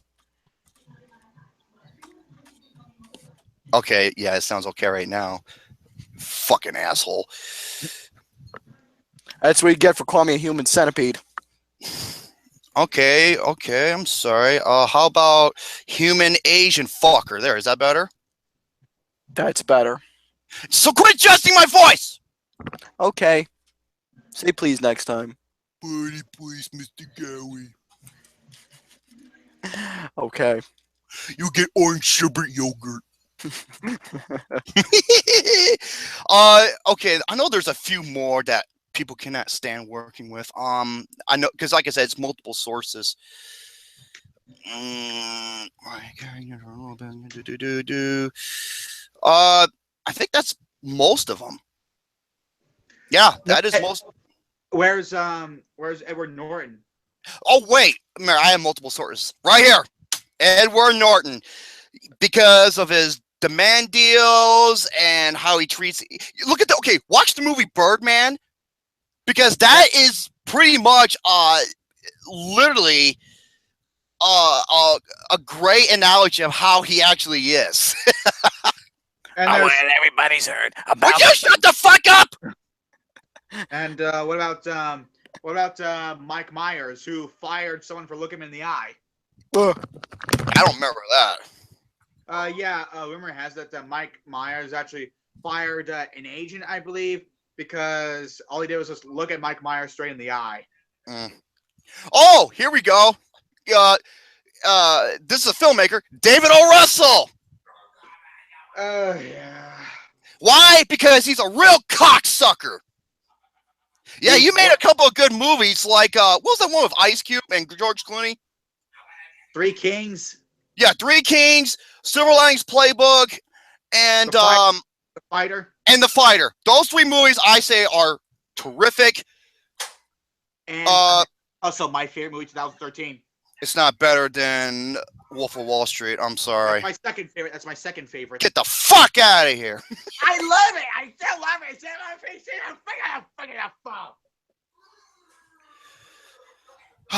American asshole. Okay, let's go over some box office results. Jackson, I'm going to make you proud. Christopher Nolan's Dunkirk. Christopher Nolan's Dunkirk finished strong, earning earning an estimate. These are the estimates, mind you. Estimate $55.4 million. Very good for Mr. Nolan. I'm so happy. And it's placed number one everywhere with a global of $105.9 million. Million dollars. And the UK, where he is from, he's from jolly old England. He made 12.4 million, and in South Korea with 10.3 million. So happy that is doing really well. The production budget is 100 million, and the marketing spend, I think, is got to make a little bit more, but I believe it'll do right. It'll do okay. What else do we got? What are you doing, Gary? Gary. Oh, I don't give a fuck, man. Okay. Oh boy, I predicted this was gonna bomb, and I was right. Chicken. Yes, cock is good for the soul. The movie, Luc Besson's Valerian. Yeah, it looks pretty bad. Valerian. Let me see. This movie cost $180 million. Really? And it generated domestically $17 million from 3,500 theaters. Damn. Dude, I told you this movie had shit marketing. And normally Luc Besson's films don't bank. Well, except for I think Leon did good, did it? Leon the Professional. Well, that movie is Leon the Professional is fucking incredible. I love that movie. That's the only movie I care Thank about. you. That's the only movie. And some people say La Femme Nikita, but you know, fuck the rest of his movies. His movies are garbage, dude. Especially The Fifth Element. I hate that fucking movie. Yeah. It's a corny, stupid, over-the-top, obnoxious movie. I fucking couldn't stand it. Be quiet. What is it? Girls Trip. A movie that's getting a lot of great buzz, believe it or not. That's kind of surprising. I'll have to see the movie for myself. And it's Malcolm D. Lee. He's, aside from Scary Movie 5, which is his worst movie, Malcolm D. Lee has done some good shit. Like, look at Barbershop, The Next Cut, the third movie. That is such an underappreciated, underrated, great movie. Yeah, didn't he also do like Think Like a Man, which is one of Lucas's worst films of 2014? I have to look, but he has done some good stuff before. So that just gives you an inside look. Oh, and here we go. Speaking of box office, Wonder Woman, one of the absolute best fucking superhero movie ever made. You fucking heard it from me, and I'm saying it again. It's one of the greatest superhero films of all time. It's holding better than any superhero film in 15 years. Well, Man of Steel. That is a damn good. That is a damn good movie. I'm so glad that DC is. And they needed this because even though Batman v Superman and Suicide Squad financially did well, those films were not good at all. Okay, the female directed from Patty Jenkins, who also did Monster, one of the greatest character study films, showcasing one of the greatest female performances of all time from Charlize Theron. Would you shut the fuck? Would you quit fucking munching? That's number 7. Cocksucker. Okay, it has earned domestically $390 million. And it's in the top 10, and one of the top 10 performances of all time from a comic book adaptation. Thank you. I fucking love Gal Gadot. She's my favorite actress of the year as Diana Prince, aka Wonder Woman. I'm so happy this movie is doing so great. Ooh, Mama K. And hey, Mama K. That's her favorite film of the year too. No, she's Wonder Woman. She's my Wonder Woman. I'm just saying she's Wonder Woman. Yeah. So I just wanted to go over that. Yeah, it's doing very well. Let me see. It might be it could pass Guardians of the Galaxy Volume 2 for North America for box office wise. This is a good chicken sandwich. Oh my god, That's gonna be number 9 then. shut the fuck up! No more fucking munching! No more eating! Shut up! Shut up! Shut up! Shut up! Shut up! Shut up! Shut up! No more! No more! No! No! Oh my god, you fucking nincompoop! Alright, shut up! Shut the fuck up. Wonder Woman and that motherfucking house. That's right. Okay. I'm going to go over a couple movie trailers. We already went over 9/11. Let me guess. Is it Justice League? That is one of them. I had a feeling. Why? Why? Because that's the most talked about trailer right now that's happening in the network and on the internet. Well, there's a reason why, you cocksucker. I know, fucking, Green Lantern. Green Lantern's not even in the movie, dumb shit. 12. God damn it. So, Justice League. Justice League, this is a super trailer. This thing is like a 4.5 minute trailer. It's okay. When I saw the trailer, I'm saying to myself, okay, DC, you're on the right track with Wonder Woman. Please don't screw this up, because so far this looks like it could be up there with Batman v Superman. And Yes and no, and I'll tell you why. Here were the the 3 biggest standouts. First of all, Wonder Woman's intro was awesome. Second of all, I believe this character is going to steal the movie. And yes, he made me laugh my fucking ass off in this trailer. He was awesome. Is it the Flash? The Flash. Yeah. Let me stop you there for a second. Now, again, I know I said earlier that I'm not going to see this movie, but here's the thing, though. I'm actually having second thoughts. Why? What did I say previously, if anybody remembers, about the Flash? It was about the Flash. What did I say previously? You want to see a movie on the Flash. And finally, DC is giving some attention to the Flash about fucking time. And so Joss Whedon is stepping in as co-director after Zack Snyder. Yeah. Well, here's the thing with Zack Snyder, okay? You can't blame the guy. No. Despite what you think of him as a filmmaker, his personal life, dude, for all you cocksuckers out there who are talking shit and all the thing, let me tell you something. His beloved daughter committed suicide and passed away. So all you fuckheads out there who are going to use that as ammo to fire back at Zack Snyder, go fuck yourself, dude. Because that's bullshit. Because personal life and film life are 2 different things. Exactly. Like I'll give you another great example. Like, look at me and Mr. Casual. I hate the motherfucker, but you don't see me talking shit about his family or using that against him. Not once have you ever heard me do that.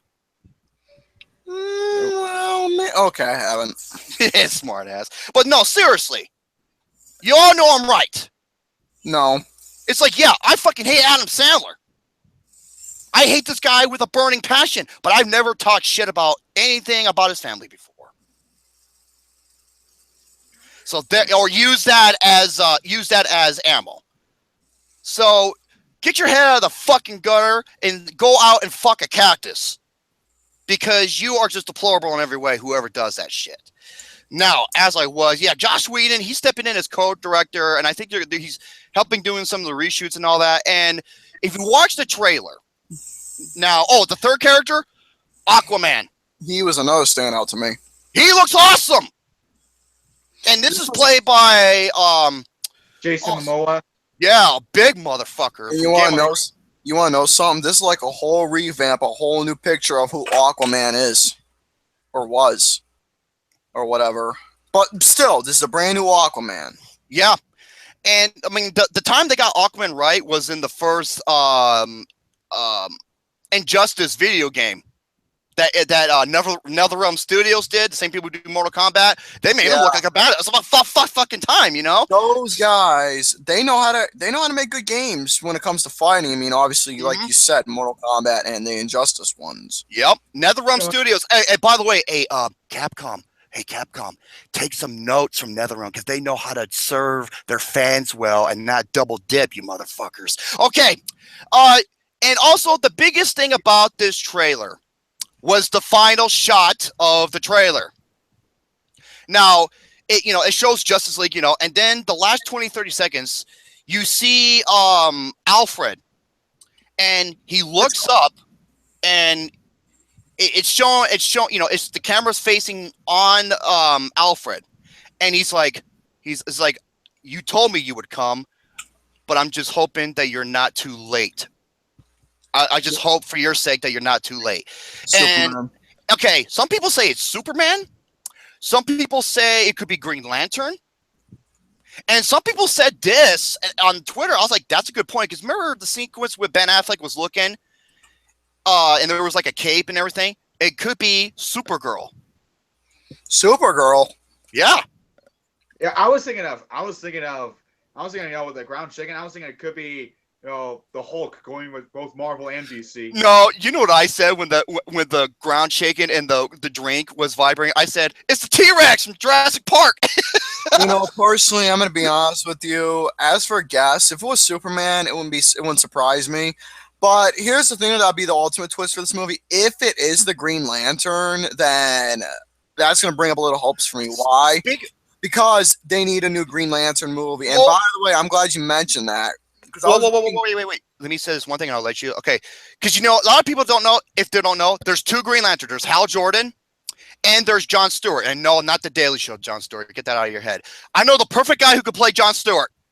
Jon Stewart. Shut the fuck up, Brett. Oh, my God. That made me laugh so hard I farted. No. The same guy who I want to play Bond, Idris Elba. I want Idris Elba as the Jon Stewart Green Lantern. Really? Well, okay, not to be racist or anything, but Hal Jordan was white and Jon Stewart was black. Yes, and so was. And I think Idris Elba, he's a badass motherfucker, and I want to see him as the Green Lantern. Here's the thing. What? What villain are they fighting in Justice League besides? I have no idea. Oh, another thought. Here's another theory I had, but I'm not sure it wouldn't fit it because he says, "Let's hope you're not too late." Okay, Lex Luthor when he has that mech, that huge like armored mech that he uses to fight Superman. Yeah. In the comic books and everything, I thought it could have been him because you know how the ground was shaking, or it could be Darkseid. Oh no, was that the villain? Darkseid. You tell me in the chat. So yeah, Justice League. I thought it was a good trailer. You two guys talk. I gotta go piss. With Steppenwolf. Okay, here's what I'm hoping about the big reveal of Steppenwolf. Like while they're fighting, Steppenwolf reveals that his mother name is Martha. I hope that's in the movie. Steppenwolf. I'm just being a. Wanna be wild. I'm just saying because Batman v Superman had a really stupid twist like that, where while they were fighting, they both said themselves, "My mother's name was Martha." I was like, "That's your reason to end the fight." Okay. You need a shave. Oh God!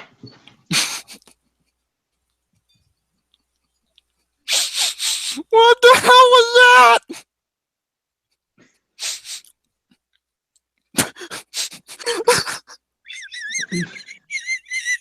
What the hell was that?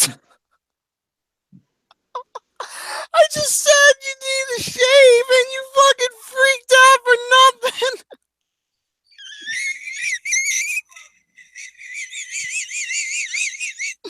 What was that? Because. Why'd you freak out? I was being nice about it though. Because that's what people keep telling me. That's what my elderly patient told me, and now that's what you told me. Well, you do need to shave, though. I was being nice. I wasn't being an asshole. I was being friendly about it. I didn't think it would be noticeable, though.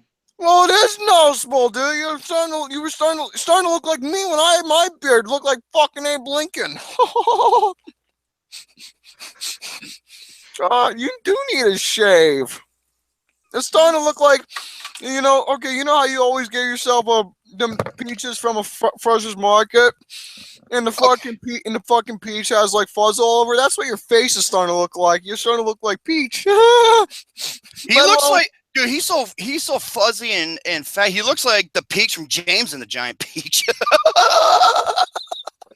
Hey, Drum. I can see your nipples. Whose? It's by the dew. Oh, fuck me in the ass. Well, I would, but you need to shave it first. Yeah, you need to shave first. Brett, I want you to go to a fucking spa or salon or those type of places, and I want you to get videotape of your reaction getting a bikini wax, Brazilian bikini wax, including your asshole. I will pay you I'll pay you $500 for it. Oh. Please.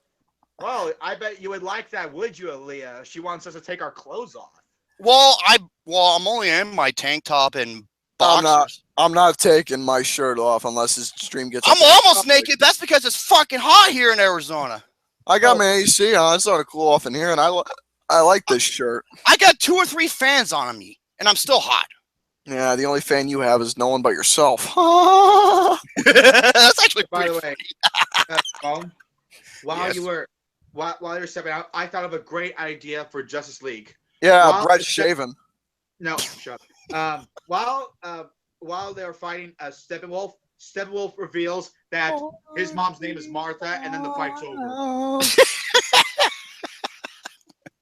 No, or better yet, they're gonna make the hero like Jesus, and they're gonna make the weapon like the Spear of Destiny, like Batman v Superman.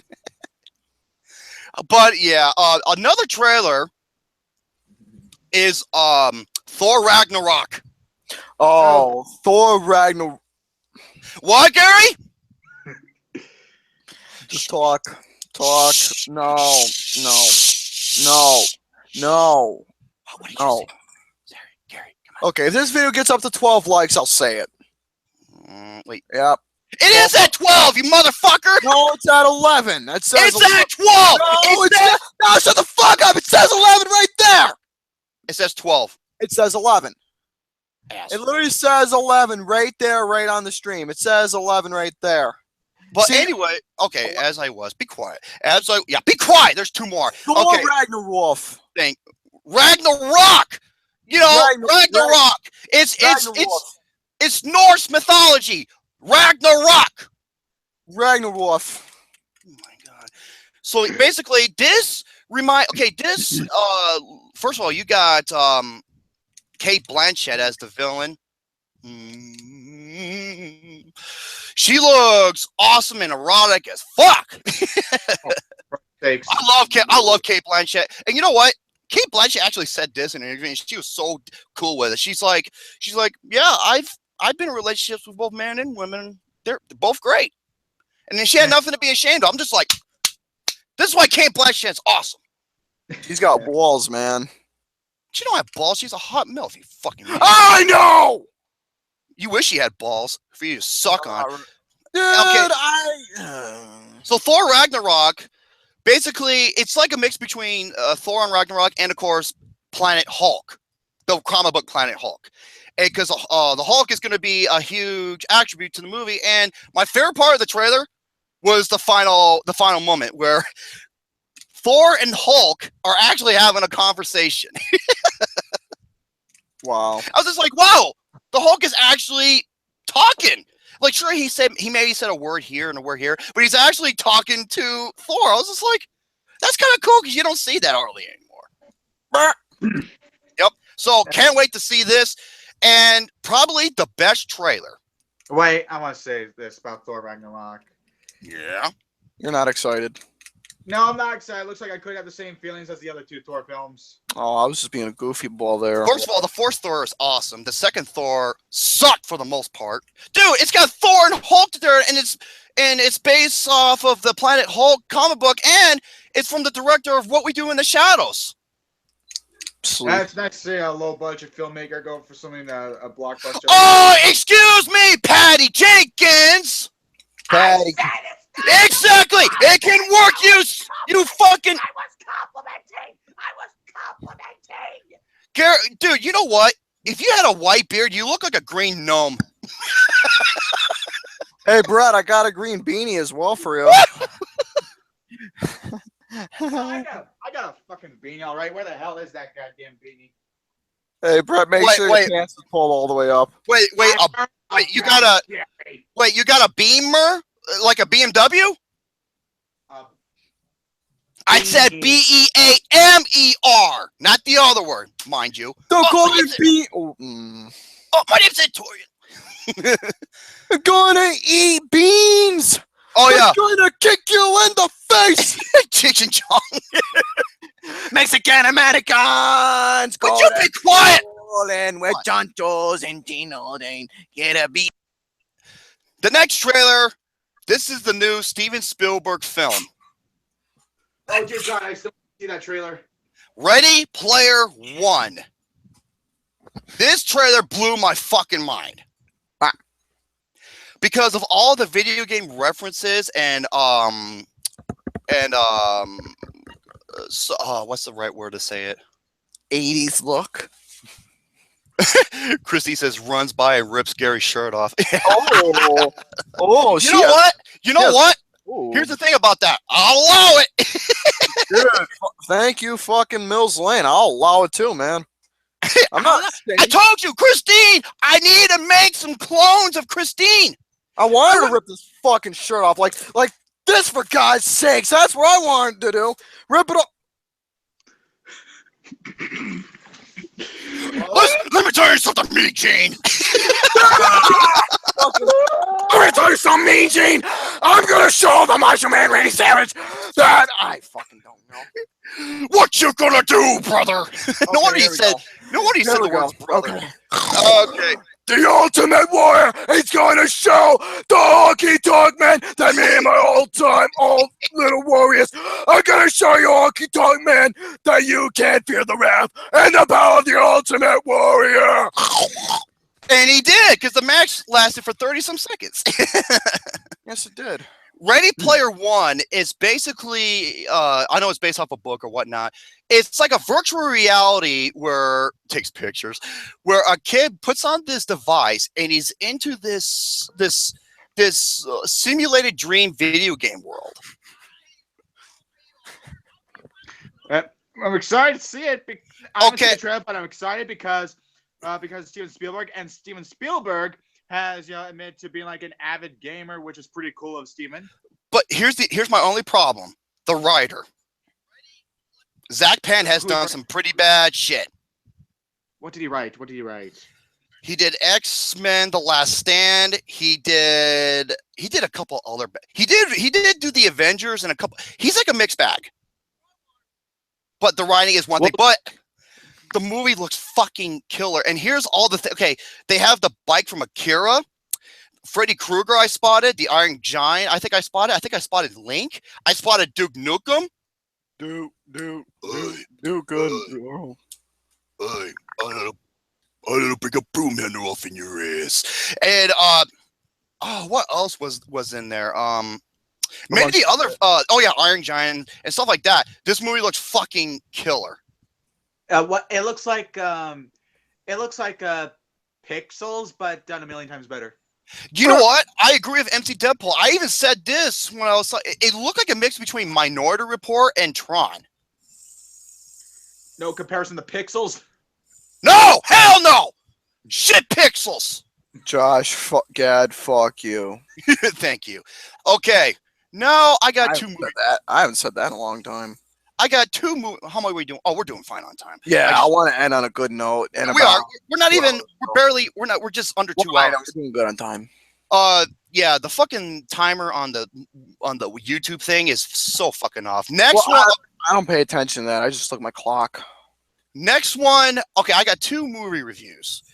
One is, oh, hey, pretentious whining Redfin. Take some fucking notes because this is how it's done. This is how it's done to perfection. Because unlike your boring ass, pretentious, violent, glorified piece of shit Drive, aka It's not Stare. boring. Yeah, It's not boring. okay, you sound like you're trying to shut out a fucking Greyhound bus.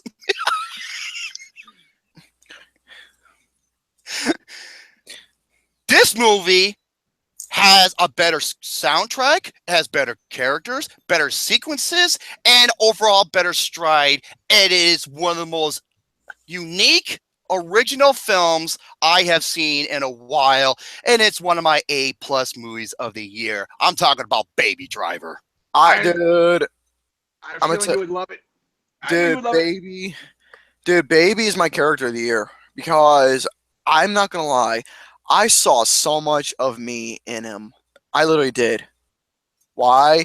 Because of how he came off, his humor, and he lives everything off of music to get through his day. That's what I do.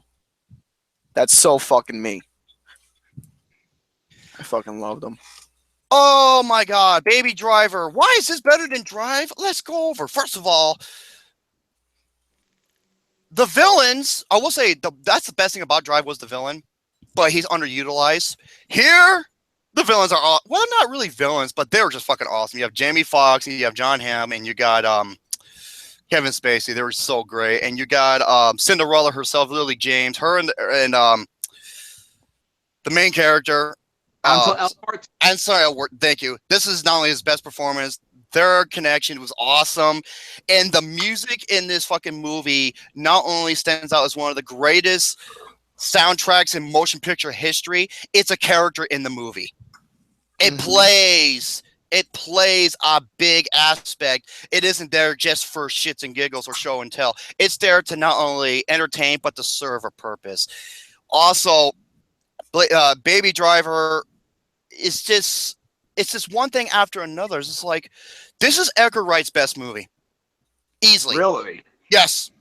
Because it is, not only is it one of a kind, he outshines everything. And this movie has my favorite line of the year. Was he slow? No, I think it's even better. When he was introducing people, in his next shop, he's like, this here is I forgot what his name was because he's Asian. He goes, he puts the Asian in Home Invasion. I was like, that is fucking genius writing. Yeah, Edgar Wright. This you'll probably see this nominated for.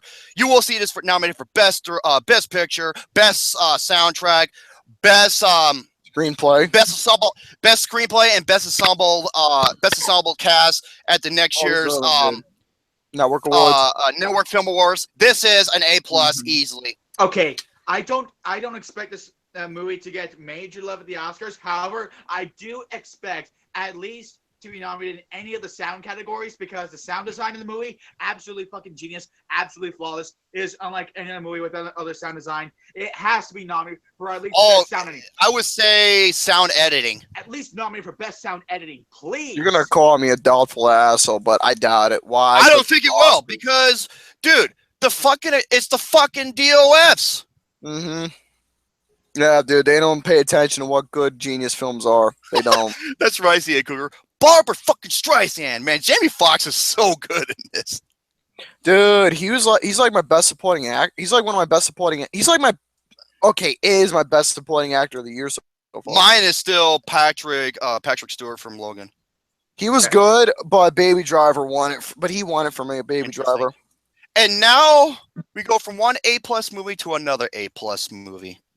Oh, great! Someone I know who's a good friend of mine was playing in this movie. What? Okay, you missed a joke. I probably did, yeah. Okay. No.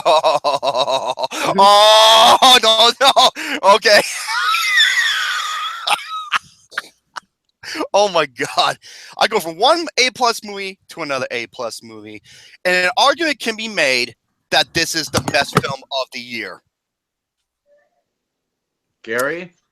Gary, what are you doing? Oh, never mind him. And that, of course, is Matt Reeves' War for the Planet of the Apes. Okay, Gary, what were you doing? What? What? You keep talking. Asshole. Oh, for fuck's sakes, Gary. Keep talking. Well, if you would have gave that if you would have gave that banana to another monkey, aka Lucas, he would shove it up his ass. War for the Planet of the Apes. He would use it as a telephone. Hello, I'm sorry, but I feel a little split right now. Oh, no. This is my cordless phone.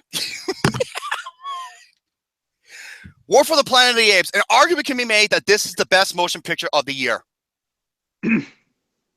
This goddamn motherfucking right. And what this did for this movie is what Return of the King did for that trilogy. This movie succeeds in every single aspect you can ask for a motion picture. Okay, Matt Reeves for Best Director. He will be nominated at the Network Film Awards for Best Director. Also, Andy fucking Serkis is the motherfucking man. I'm going to say this right now. Hey, Oscars, it's called Motion Capture Performance. It's in the fucking name. And last time I checked, your ballot says Best Performance by an Actor in a Leading Role. It's in your fucking name. Yeah. This is a tour de force of a fucking movie. And Andy Serkis, dude, Leonardo DiCaprio, he already won his Oscar. Andy Serkis is the greatest actor to never win the Oscar. He is. Really? Yep. I thought it was Leonardo DiCaprio. Oh, wait. He won his, you dumb shit. I know! Asshole. Dingleberry. So, this movie is a cinematic achievement. It is a spectacle. It is an epic, like, awe-inspiring film to behold. It is an emotional film. It is a great motivated film because every character has a great motivation. This movie is not only black and white, but shades of gray. It is all the fundamentals you could ask for. And aside from Captain America, this is the only trilogy where each film gets better with every installment. Okay, C.A. Cougar, I have no idea what your fetish is. If he doesn't get nominated, I just might go to Hollywood and sniff out these fuckers. Well, you know what I said? I said if J.K. Simmons wasn't getting nominated for Terrence Malick, I was going to drive to the Kodak Theater. Wait, Terrence Malick? Not Terrence Malick, Terrence Fletcher. Yeah, write that one down. And you got the third act of this movie. No Holy spoilers. Fuck, no spoilers. no spoilers, but I'm just going to say, wow. Just wow. And this is the perfect conclusion. Dude, this is up there with Dark Knight Rises. This is up there with Toy Story 3 and Return of the Jedi and Return of the King as the best fucking conclusion you could ask for one of the best film trilogies out there. Is it okay if I can make a little theory? Because I haven't seen the movie yet. No. A prediction. No, because I don't want you giving out nothing. Well, how can I? Because I haven't seen the movie. Well, it could be true and it could not be true. Well, I don't know. I'm just making a. Well, tell me privately in Facebook. Say, please. Okay. Asshole. You are a big sloppy asshole that needs to be bleached and wait. Oh, look at the kitty! Look at the kitty! Just hit me with the kitty! Oh, the kitty! Okay. Yeah. So yeah. What's new? War for Cat. Whoa. Pussycat. Shut up! Go ahead. Oh, let's see how it is. Yeah. I see how it is. Yeah. You fucking butt sniffing, diarrhea swallowing swamp asshole juice some bitch. Yeah, well. You know, I'm and dude. Okay. So yeah. expect Andy Serkis, Matt Reeves, and this movie. Also, another big standout: the musical score. This musical score is fucking excellent. It fits this movie, and this movie it hits on so many things, from the grand scale scenery. The visual effects are some of the best I've ever seen. What are you laughing at, Gary?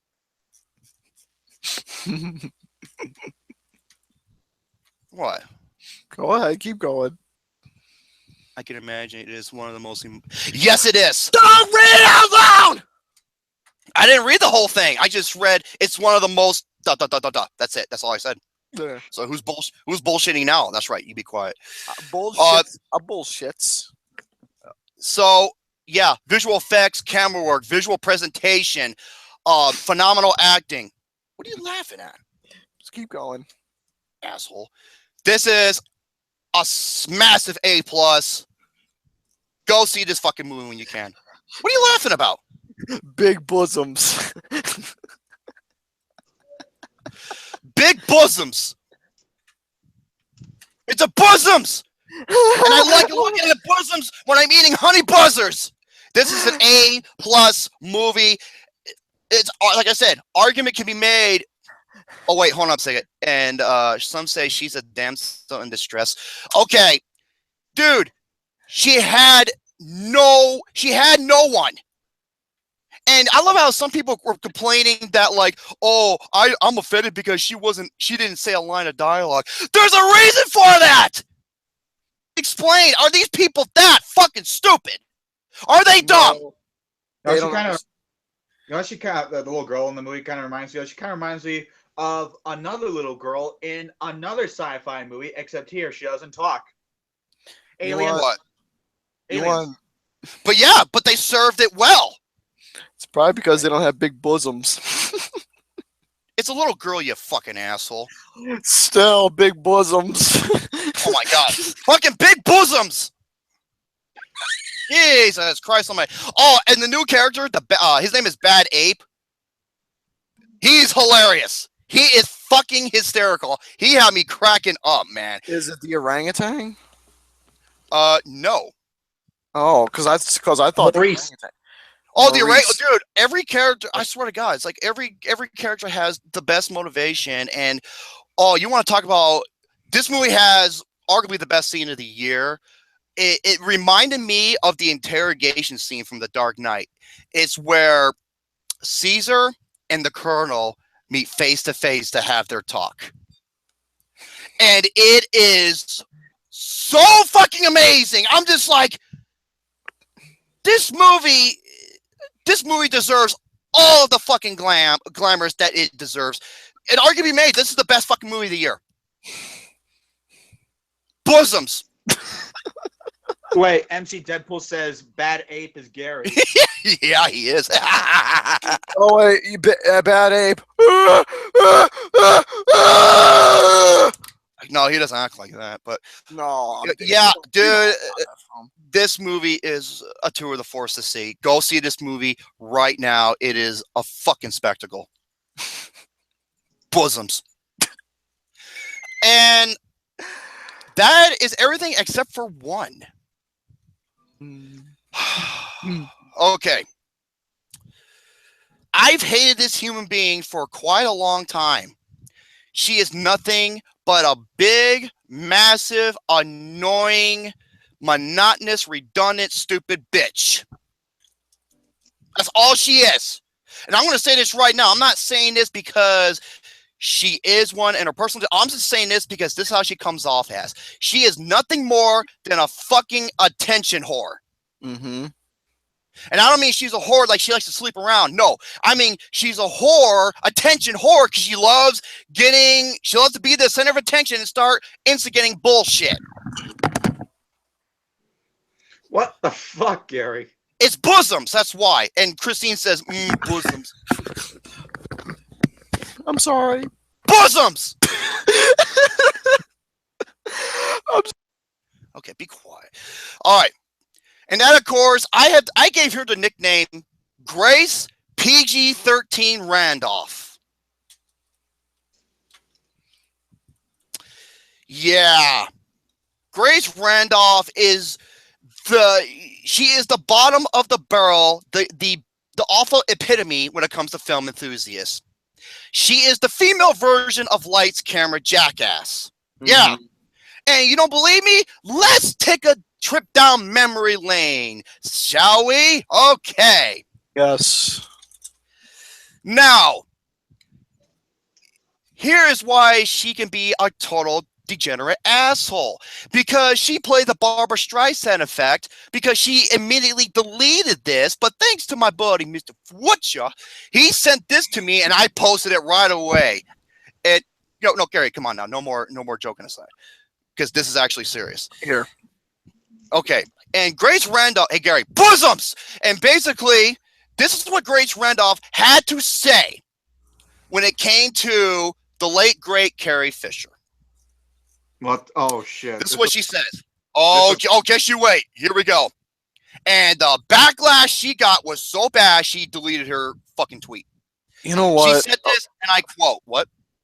No, you read the tweet, then I'll say my thing. She said this, and I quote, absolutely tragic that Carrie Fisher passed away at just 60. Will be missed. And hopefully serves as a warning for drug and alcohol addiction. Okay, dude. I really hate. Wow! I really seriously. What to say about I am tired of when people talk about celebrities' death and they end it with let's all fight for this and that to prevent this that to end our lives. Fuck you. Carrie Fisher was battling her own demons, man. Yeah, and it's not her fault. This is as bad. This is almost as bad as when the Teen Choice Awards, when one of my favorite up-and-coming singers, Christina Grimmie, passed away. Yeah. Lopez had to make some big fucking speech about gun control. Yep. Fuck you. Just talk about Christina Grimmie. God. You want to talk about exploitation at its finest? Look no further. And she immediately deleted it, but that's okay. Barbara Streisand effect don't do shit. No. And okay. And speaking of another shit starter, let's go back about a year with the movie Deadpool. Yes, Deadpool. She started a petition in honor of an 8-year-old boy named Matt, who's trying to get a petition to make Deadpool PG-13. Seriously. Oh yeah, we already had Deadpool PG-13. It was called X-Men Origins Wolverine. And you know the best is, okay, someone tweeted back to Grace Randolph, and he goes by the name Deadpool at Comedic Merc, and this is what he says, and this is one of the greatest fucking things I've ever seen. Dear little boy who wants to see my movie, no, you can't see it. It is for big boys and girls. Fuck you, your mom's a whore. Love Deadpool. I was like, that is fucking brilliant. Dude, that was how is it? How is it that modern kids say it these days? Savage or whatever it's called. Yeah, something like that, dude. That was fucking amazing. And you know what? Yeah, and her bullshit doesn't stop there. Let's go back a little bit more with her anti-DC agenda towards critics, aka Rotten Tomatoes. Dear Christ, is she pulling a Dwayne Johnson? Oh, dude, just you wait. Okay, now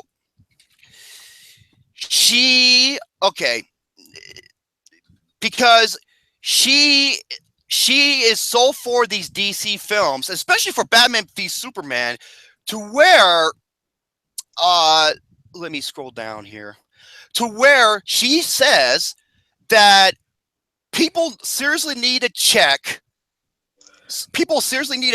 Oh, the John Campea fight. Well, she did label John Campea as a DC hater, which is bullshit because he loves Man of Steel. So basically, she's just going off labeling people for nothing, calling them. Oh, she had a fucking yes, pretty much. Basically, she's basically just assuming. That's all she's doing. Yeah, and Christ, dude. And also, she considered. Oh yeah, she loves going after a certain some of her biggest controversial reviews. One of them was Guardians of the Galaxy. Let me guess. She said some She said some bullshit. Oh, she said this. Did she? Uh, Did she give it a 3 out of 5? I don't know what she gave. Okay, listen to this. Randolph was suggesting that Gunn has been a sexist throughout his career and that all of the fans are chauvinistic men. She's implying that making a list of sexy fictional characters is as bad as sympathizing with Hitler. Dude, she's so fucking feminist, man. Well, she's a feminazi. She is the worst of the worst in terms of feminazis. I fucking hate feminazis, dude. Well, James Gunn did write a deleted scene for the Scooby-Doo movie with Velma dancing and. Yeah. Well, remember, he said that Scooby-Doo was originally supposed to be rated R. You know, with Velma on top, you know, especially the way she looked and everything, I kind of thought she was Asian at first. Okay, and this is what she says. Oh, wait, this is what she says word for word, and I quote, "However, when female readers were appalled and launched an online campaign to get Marvel to fire him, many male readers quickly jumped to Gunn's defense." Yeah, because it's bullshit. After all, this is a guy who got his start at Trauma Entertainment and had a web series on Spike called BG Porn. Okay, he got his start at Trauma. That doesn't make him a fucking sexist, you stupid bitch! No, dude, it's just something that he's doing, that's all. Oh my god, have you seen the movie Slither? That was like a R-rated B horror film.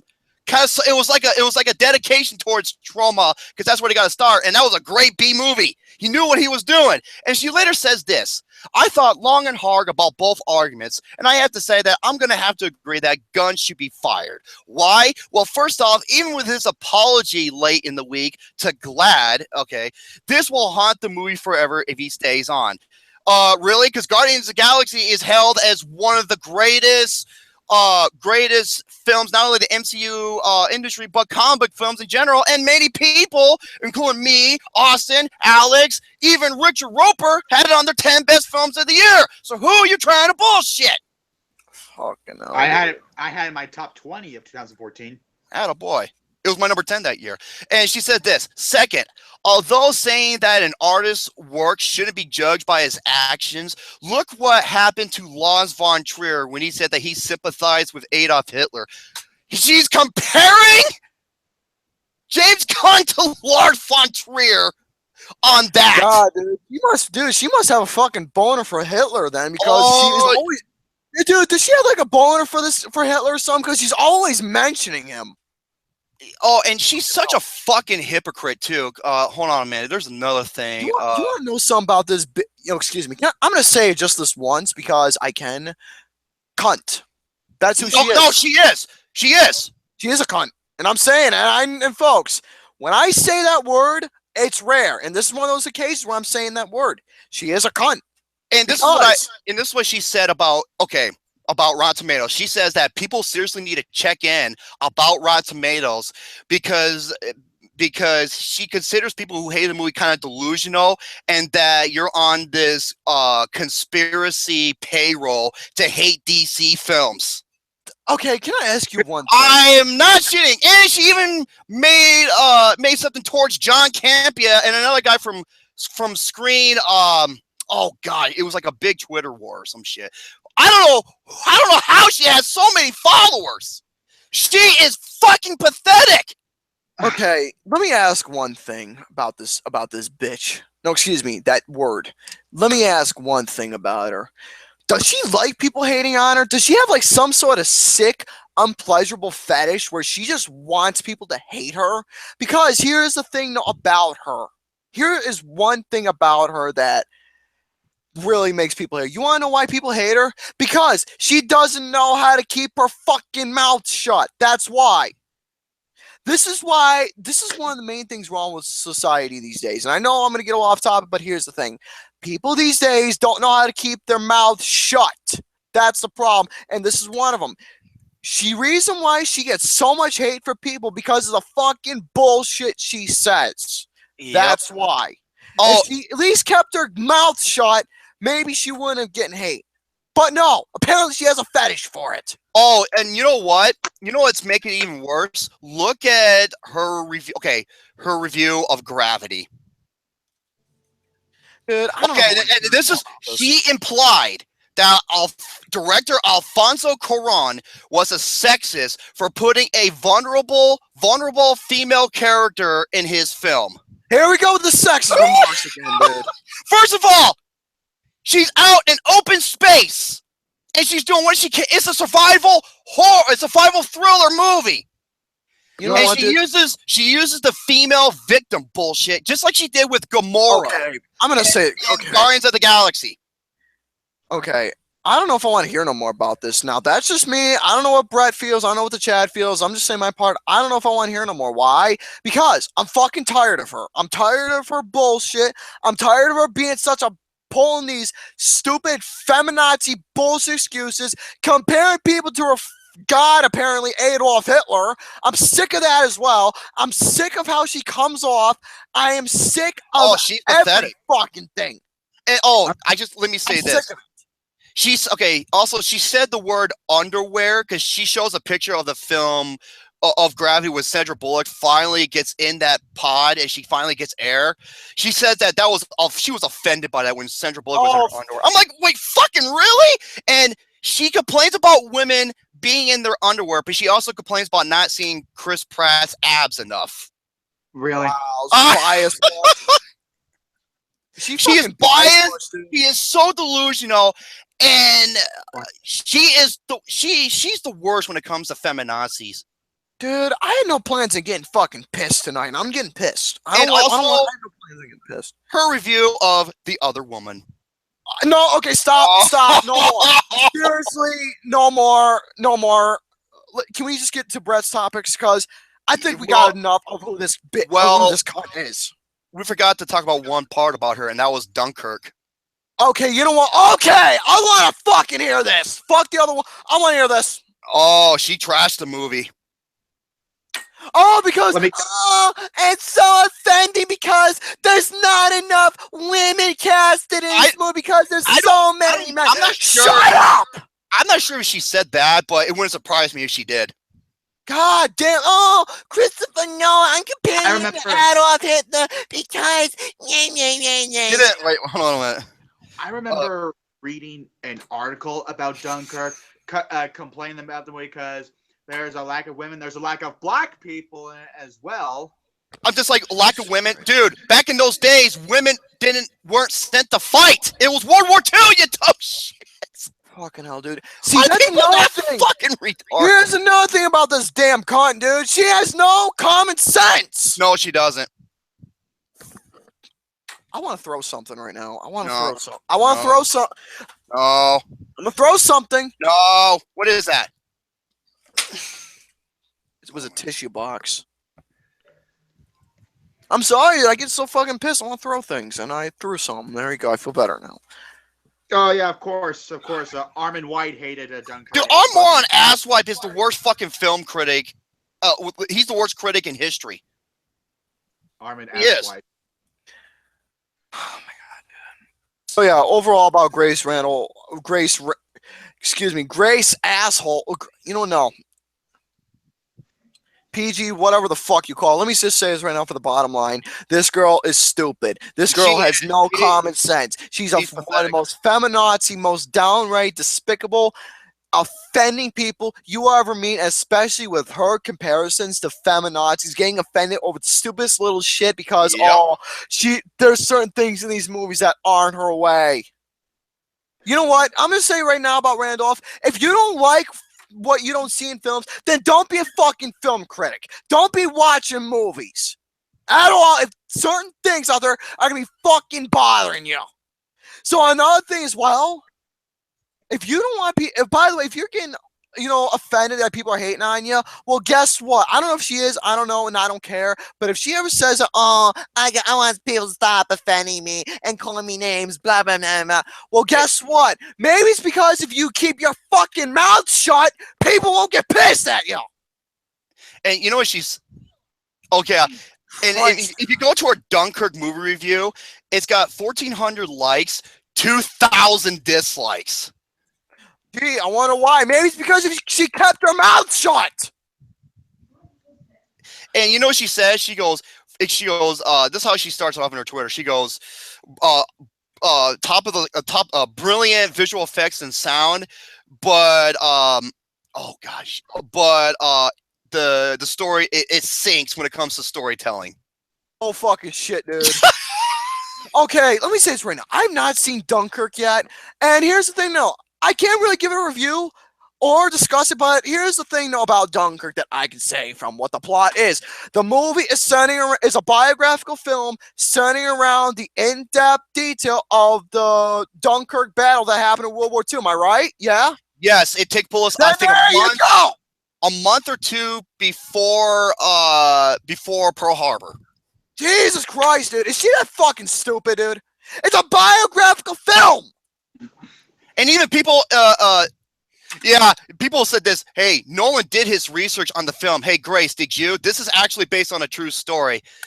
And also, she said this, and I swear to God, I'm not kidding you, she said this. Did she seriously? Okay, she said that Hans Zimmer has never produced a score that was particularly memorable. Inception! Fucking Inception! Inception! Gladiator, Man of Steel, Rush. Who in the fuck is she trying to bullshit, dude? The fucking Lion King? Okay, Hans Zimmer is literally one of the greatest music composers working today. And she's pulling out, dude, this girl does not get her fucking facts right. She's stupid. God fucking damn it, dude. And look at this shit. Nolan did his research when he interviewed multiple veterans, families, did tons of research, and many other people who have high knowledge about this said it is as it was how it was showcased in the movie. You want to know why Dunkirk's doing so well? And again, and here's the thing, though. I have not seen it, and you want to know how I know these things? Because Christopher Nolan's a genius. The reason why that this movie's doing so well as it is because, like you said, he does his research, he gets his facts right, he makes the film of everything he digs up and adding his own little creativity, his own little spin to the films, his own original personal thing, and it works. Again, he did his research for the Batman movies, and look how those worked. They were fucking masterpieces. Jesus fucking Christ, dude. I do not think it is bad. I don't know if I don't want to hear no more of this. Yeah, seriously, fuck this bitch. She's nothing but a goddamn pretentious, hypocritical, lousy, delusional, attention whore fuckface. That's all you are. Also, she's a very delusional, no common sense, feminazistic Hitler worshiper from the way it looks. I don't want to say she's a Hitler worshiper, but the reason why I'm saying because she compares every fucking person out there. Yeah, this guy's Hitler. Fuck you. Well, she didn't say she's Hitler. She goes, this, okay, what James Gunn did this. Oh, she also said James Gunn, what he did for Guardians of the Galaxy is like bringing the MCU down to trauma level. I'm like, yeah. Oh my, she is the fucking worst. God, he is the worst of the worst. No more. Let's just get to Brett do his things and get to the main event. I'm fucking tired of getting pissed. I don't blame you. We're done.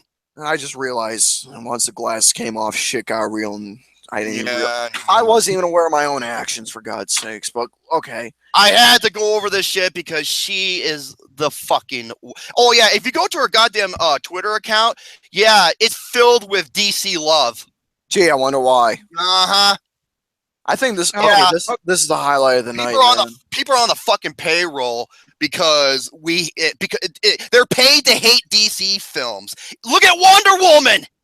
It's one of the best reviewed films of the year. No more, Brett. What do you got for the plate? What do you got? Okay, your turn. Strickland. Yeah, maybe Christopher Nolan should direct your sequel and make it a bit more watchable. Fist fight. Yeah. All right, Brett. What do you got for topics tonight?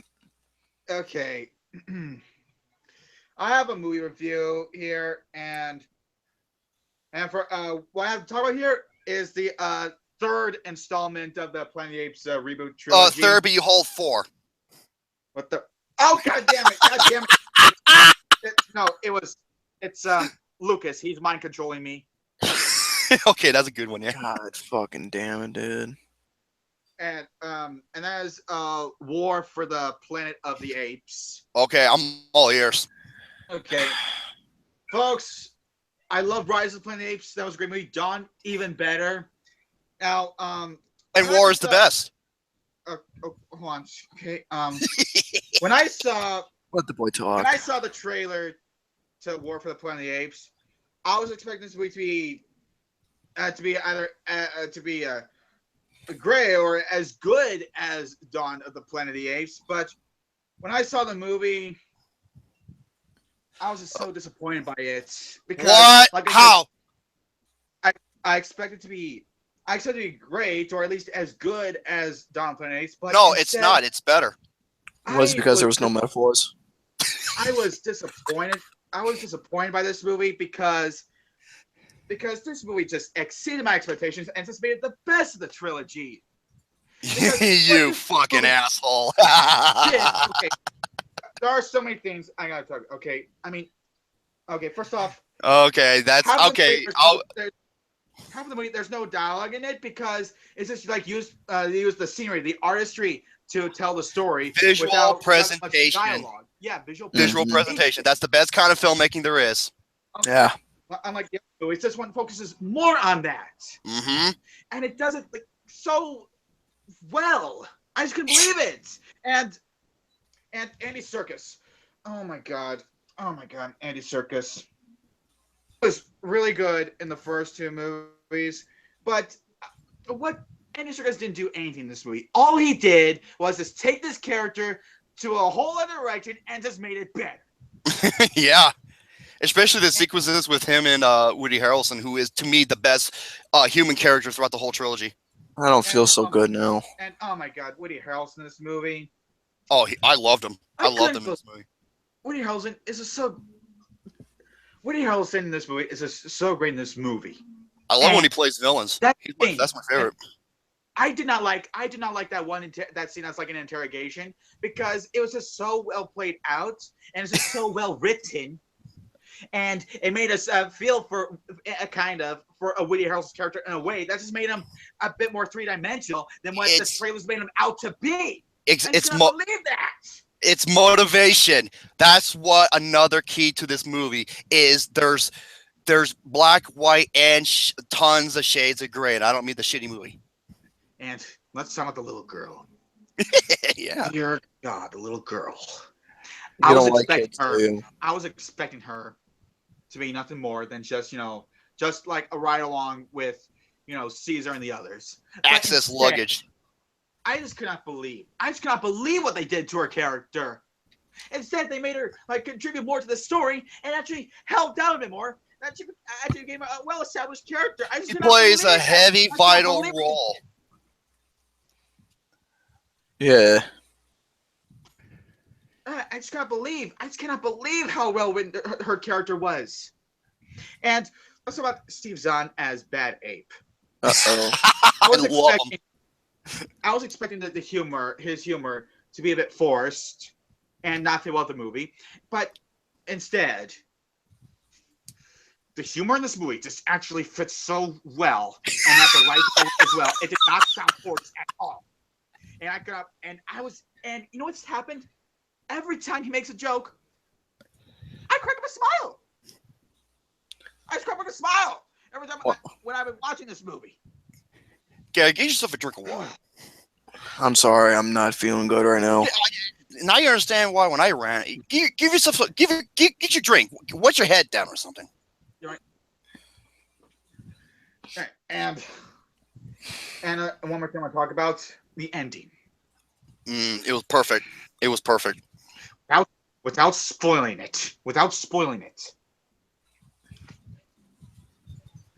That ending just made one of the best conclusions to a trilogy ever. And you know what? This is a really bad sign here. If you put Andy Serkis in a third entry in the series, it's going to turn out to be the best of the trilogy. That's actually true.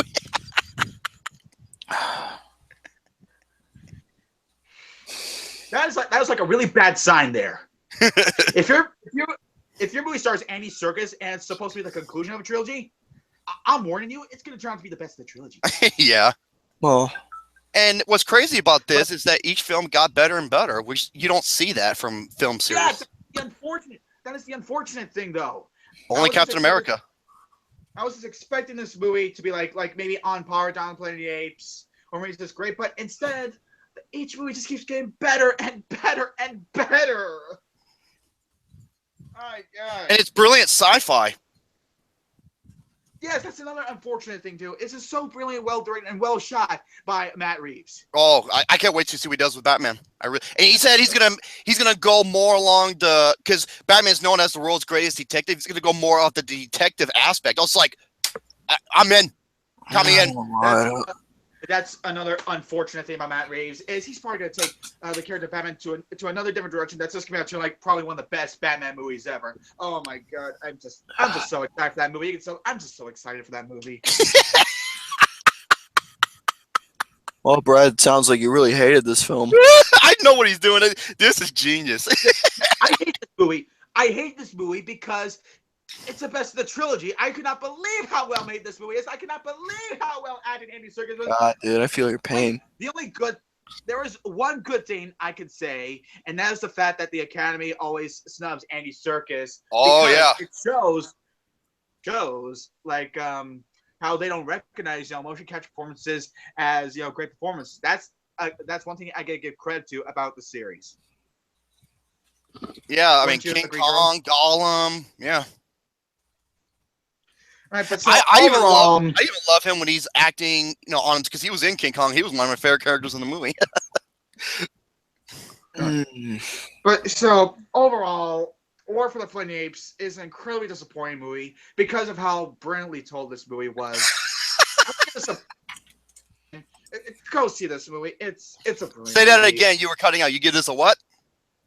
I give it a 10 out of 10. It's a brilliant movie. Go see it. It's good. It's great. You poor bastard, dude. I feel bad for you.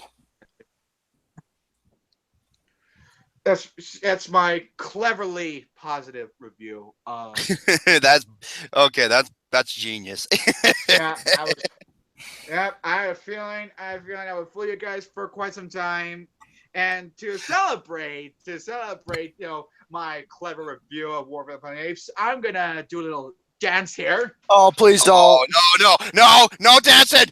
No, dance it. Oh, for fuck's sakes. Oh, God. Just don't sing. Shh. Yeah, there you go. There you go, Brett. Keep it going. Keep it going. Here, you make it feel better. Do the Carlton dance while he's singing Tom Jones.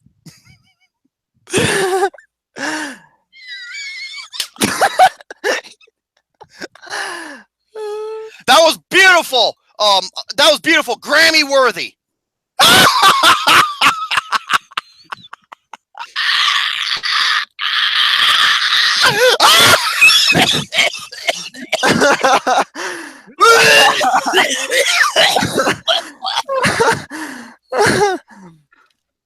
How long have I been muted? The whole time you were singing.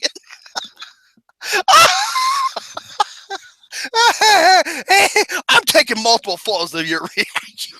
Oh. And yes, folks, slideshow Brett is in the works. Oh, fuck me in the ass. Well, figuratively and literally in the future. It's a quote from Grand Theft Auto 5. I know. It's one of my favorite games of all time. Oh, that was funny. If you can't laugh at that, you get the fuck out of here. That is funny shit. It's hard for me to laugh because my head hurts. I know Grace Randolph, man. I mean, going to. I mean, look at her. She gets ahead in life. Gets ahead in life. Yeah, how you like that for feminazi jokes, Grace? Okay, so what's your next topic up for bids? Well, I got a list here from therichest.com. It's quite interesting, actually.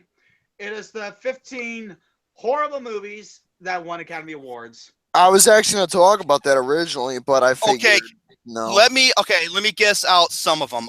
Suicide Squad's going to be on there. Yeah, probably. I know Suicide Squad's gonna be on there. I'm trying to think what else. I know. Okay, it didn't win, but it was nominated, so that wouldn't count. I have a feeling Space Odyssey is going to be on there. 2001: A Space Odyssey. I think so. That's a great movie. I think No Country for Old Men. I think No, so. horrible movies that won Oscars. Oh. La La Land. Yeah, that's a no. Hey, I got. Shakespeare in Love. That'd be one of the big ones. Hey, big boy. What about Moonlight? I don't think it's awful Oh, or horrible. I think it's overrated. It's my number 4 of 20. oh, by the way, you want to know another horrible movie that won an award? Boyhood.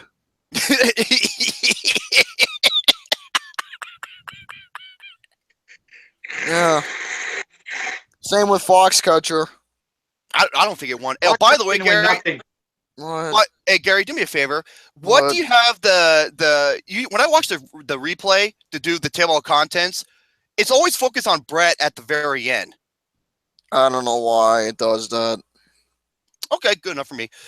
Brett, what the fuck are you doing? The only thing missing is the cream all over your face. Yeah, the big bosoms. Get out of this, let it all last. Big bosoms. Okay, I want to hear this. Big bosoms. I like big bosoms. Go ahead, Brady. I'll be quiet. Number 15, Suicide Squad for best makeup. God damn it, that was number 50. I'm surprised that's not higher. Oh, beautiful, Gary. Absolutely fucking beautiful. Thank you. Number 14. Really? Number 14 is Birdman. Oh, My fuck! second favorite- Oh, fuck off, dude! Are you serious? Off? You mean off? Fuck off. Fuck off! Birdman is way fucking better than Boyhood. Moving on. No, I think they're both on par. They're both on par. No. One doesn't have metaphors. Filmmaking. Yeah, one's about life of a kid growing up become a douchebag cameraman. Yeah. 13. And one of y'all loved it. Number 13, The Wolfman for best makeup. Oh, is that the Benicio del Toro movie? Wolfman. Yeah. Oh, fuck yeah. They really think Number- Birdman is over? Fuck you, man. What do you say? I was like, fucking the richest think Birdman is a horrible movie. Fuck you. God damn, Stupid. Number Gary, relax. 12. Number 12. Oh my god. Number 12. 2001: A Space I Odyssey. knew this was on the list. Why? Because I saw it earlier. God, it's a polarizing movie for sure. I was one of the rares who really dug the hell out of it. Same here. It was interesting. But really, I'm just still pissed that it was not nominated for Best Picture. Yet Oliver won everything. Oliver, yeah, that's right. Number 11, No Country for Old Men. I knew it. Okay, the reason why. Okay, now Javier Bardem in that movie is one of the greatest movie villains in history. He's in my top 5 of all time. And I told you before, the first 90 minutes is a 6 out of 5. I'm serious. It was one of the greatest fucking things I was ever seen. And then the last 30 minutes was bullshit. But go ahead. Yeah, hold on, Gary. Yeah. Call it. Is it a two-sided coin? Tails. Yes. It's tails. Oh, I get to live. Yay. Don't put it in your pocket. That gas station sequence is fucking awesome. Oh my god. Like I said, first 90 minutes of the movie, it's one of the greatest movies I was ever watching. Number 10? Number 10, for best makeup, Harry and the Hendersons. Oh, that. Toby, I didn't know you were a Sasquatch. You motherfucker! You stole the joke from me. I was gonna use it on Brett. You was. Oh, jeez. Nah, dude. Brett's too small to be a Sasquatch. Sasquatch. Number 9. Number 9. Tim Burton's Sleepy Hollow for production design. Oh God, Sleepy Hollow wasn't that bad. Johnny. That's the film that Johnny Depp was legitimately singing, I think. No, that was Sweeney Todd. Sweeney Todd. Oh, my bad. Number 8. Yep. I had a feeling this would be on here. Fuckface Pearl Harbor for best sound editing. Well, that's a technical fill, but yeah. Mm-hmm. You know why? Because he turned a tragedy into a summer blockbuster. You just don't do that. No, dude. I could just imagine what would happen if he did his take on a 9/11 movie. He'd be like, Oh my God. Oh, he'd be the most hated fucking man in history. oh yeah. Well, luckily he didn't become that way when he did 13 Hours. When he did 13 Hours, because he actually got a lot of facts right. It did have Michael Bayism bullshit here and there a little bit, but not as bad. So yeah. I need a fucking pillow. Number 7 for best visual effects. Pirates are being Dead Man's Chest. That's not good. That's a fun movie, and the visuals in that movie were they were state of the art. That was motion capture performances and everything. That was amazing. So yeah, this was Bill Nye as Davy Jones. That was great. He was fucking awesome. I loved him in that movie. Number 6 for best visual effects, The Golden Compass. That I can agree 100%. Yeah, what did that fucking beat out? Something. Hold on a minute. Get a towel here. God damn it, Gary, relax. Best visual effects. God, I'm trying. When did this came out? 2000. Oh yeah, it beat out. Well, it was okay. I'll tell you this right now. The original Transformers had way fucking better visual effects than Golden Compass any day of the week. And what else was that up against? 2007. Shit. Go ahead. I'll get back to you on that. Burr. Number 5, Bed Knobs and Broomsticks for best visual effects. What? What? I've never even heard of this movie. I heard it's not one of Disney's best films. I can imagine. Number 4. Okay, this is the most underrated movie of 2013 and way better than that fucking boring film Australia. The Great Gatsby. The Great Gatsby. I agree with you, Brett. I agree with you. I thought I was going to hate this movie. Guess what? Love it. It was one of my most underrated films of the year. Couldn't believe it. I love it. It was Yep, really same good. here. Leonardo DiCaprio. It was way better than that other fucking Great Gatsby movie with what was the other one? Robert Redford. Yeah, I couldn't stand that one. God damn. This was some of that another movie better than another movie Baz Luhrmann did before Great Gatsby, Australia, which was fucking boring. I hate the rest of his movies. I love one of my favorite musicals. I have it on Blu-ray. High School Musical. Shut up, Gary. Yeah. Number 3. Yeah, for best makeup, I haven't seen it, but what I've seen, it's Robert Zemeckis' most forgettable film, Death Becomes Her, for best visual effects. Never heard of it. I'm not too familiar with that. The other films for best visual effects was, I don't know how the Golden Compass fucking won. Pirates of the Caribbean at World's End and Transformers. For best visual effects, bullshit. Okay, so visual effects. Okay, so it was just a mediocre category that year, best visual effects, because mediocre films that year. Well, that's the film. We're talking about the visual effects themselves. Yes, ma'am. I get it. And number 2, Gary. Yeah. For best original song, Flashdance. Oh, I know Flashdance. From that movie? Yeah. I know Flash. Good. I liked Flashdance. No, they're saying that it's the awful movies that won Academy Awards. Oh, I'm fucking stupid.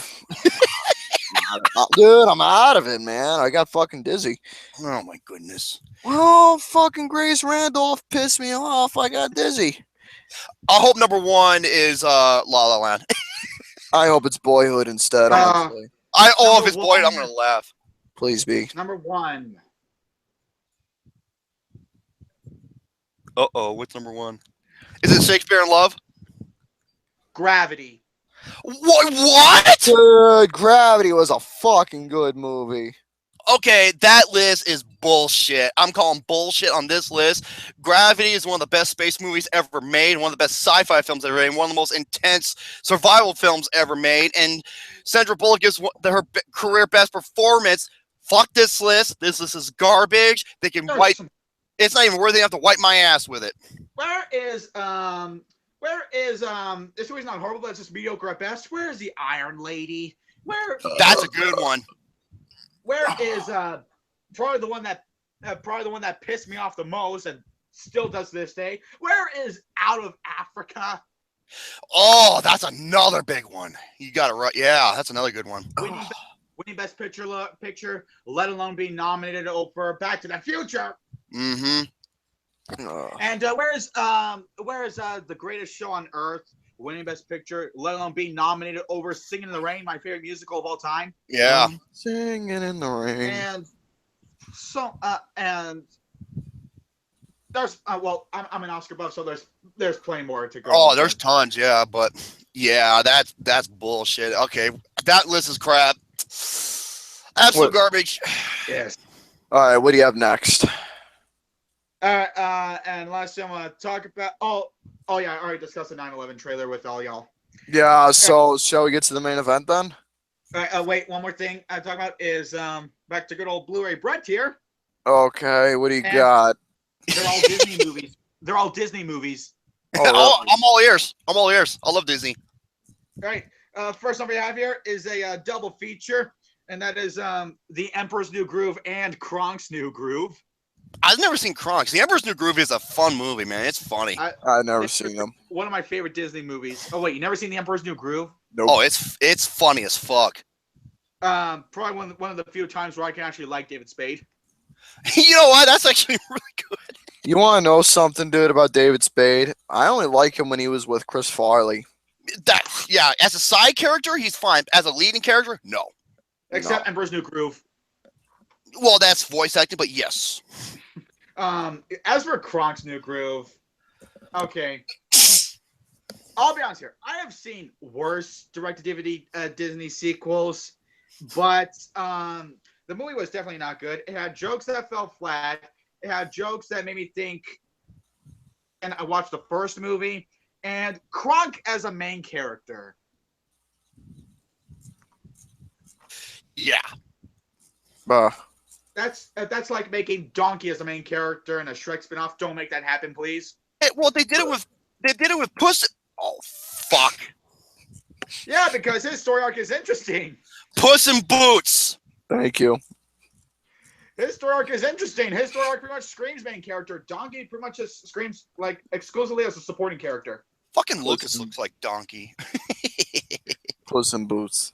Puss in Boots with big bosoms. All right, and next here is a classic, Mary Poppins. Oh, Mary Poppins. Poppins. By the time I'm done with her, she's gonna start calling me Cherry Poppins. You're wrong.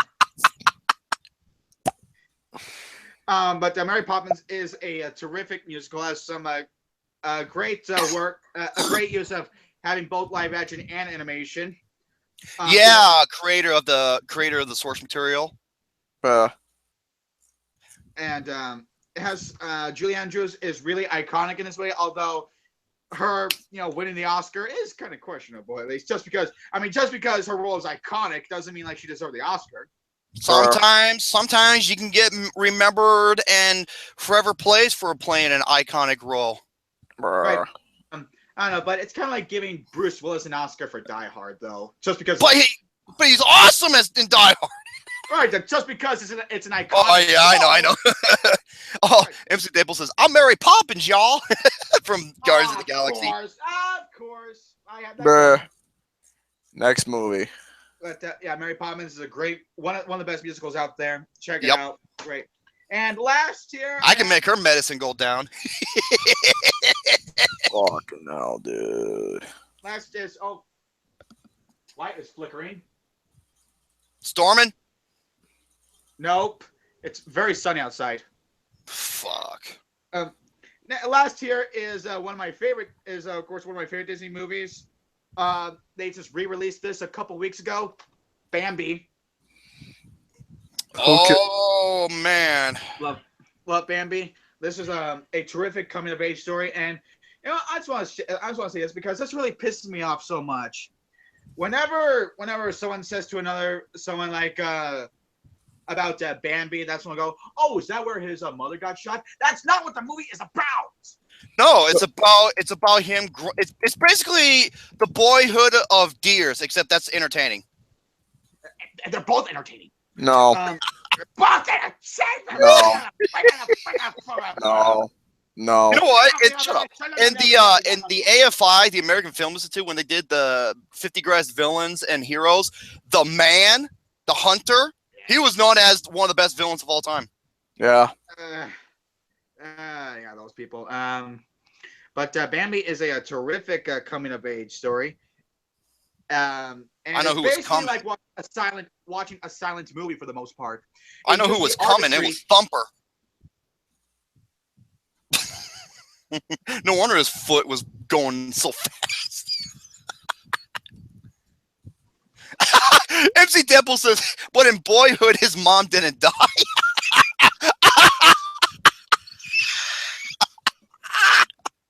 Okay, I want to see a fucking gif of Brett, you're gonna end up getting yourself a headache. Brett, are you trying to imitate that fucking Chef Boyardee commercial when he's watching the food go around in circles in the microwave? Brett's sweating. Welcome to my world, Brett. Right now, this is retarded National Geographic Explorer. You see Brett, a fat rhinoceros. He was trying to do his mating dance.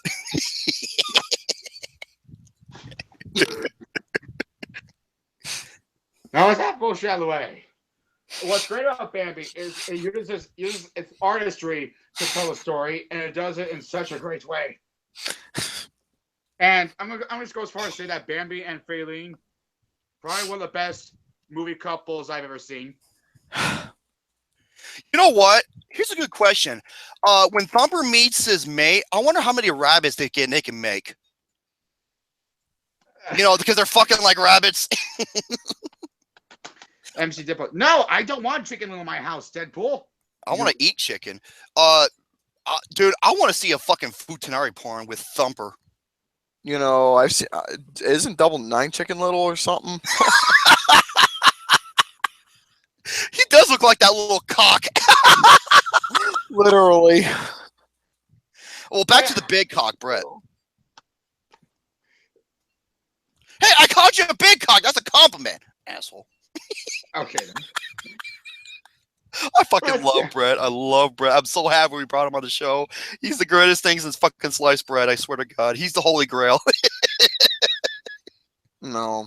Oh, I'm taking pictures of that, too. Oh, fuck, I farted again. Oh. Can we just continue to get to the main event? I want to end the show by 11:30. All right. But Bambi is a great coming of age story. I recommend checking this out. There are plenty of other memorable things about Bambi besides the mom scene, okay? The forest fire and his father. That was great. And the romantic relationship with Bambi and Faylene. I thought that was so sweet. Oh, yeah. Him trying to walk on ice. Walk like an Egyptian. Yeah. I want to fuck that. Those are all my Blu-rays. Gary, what do you have for us today? I already did all my topics earlier today. I'm just saying we gotta get to the main event, which is our top 5 Martin Scorsese films.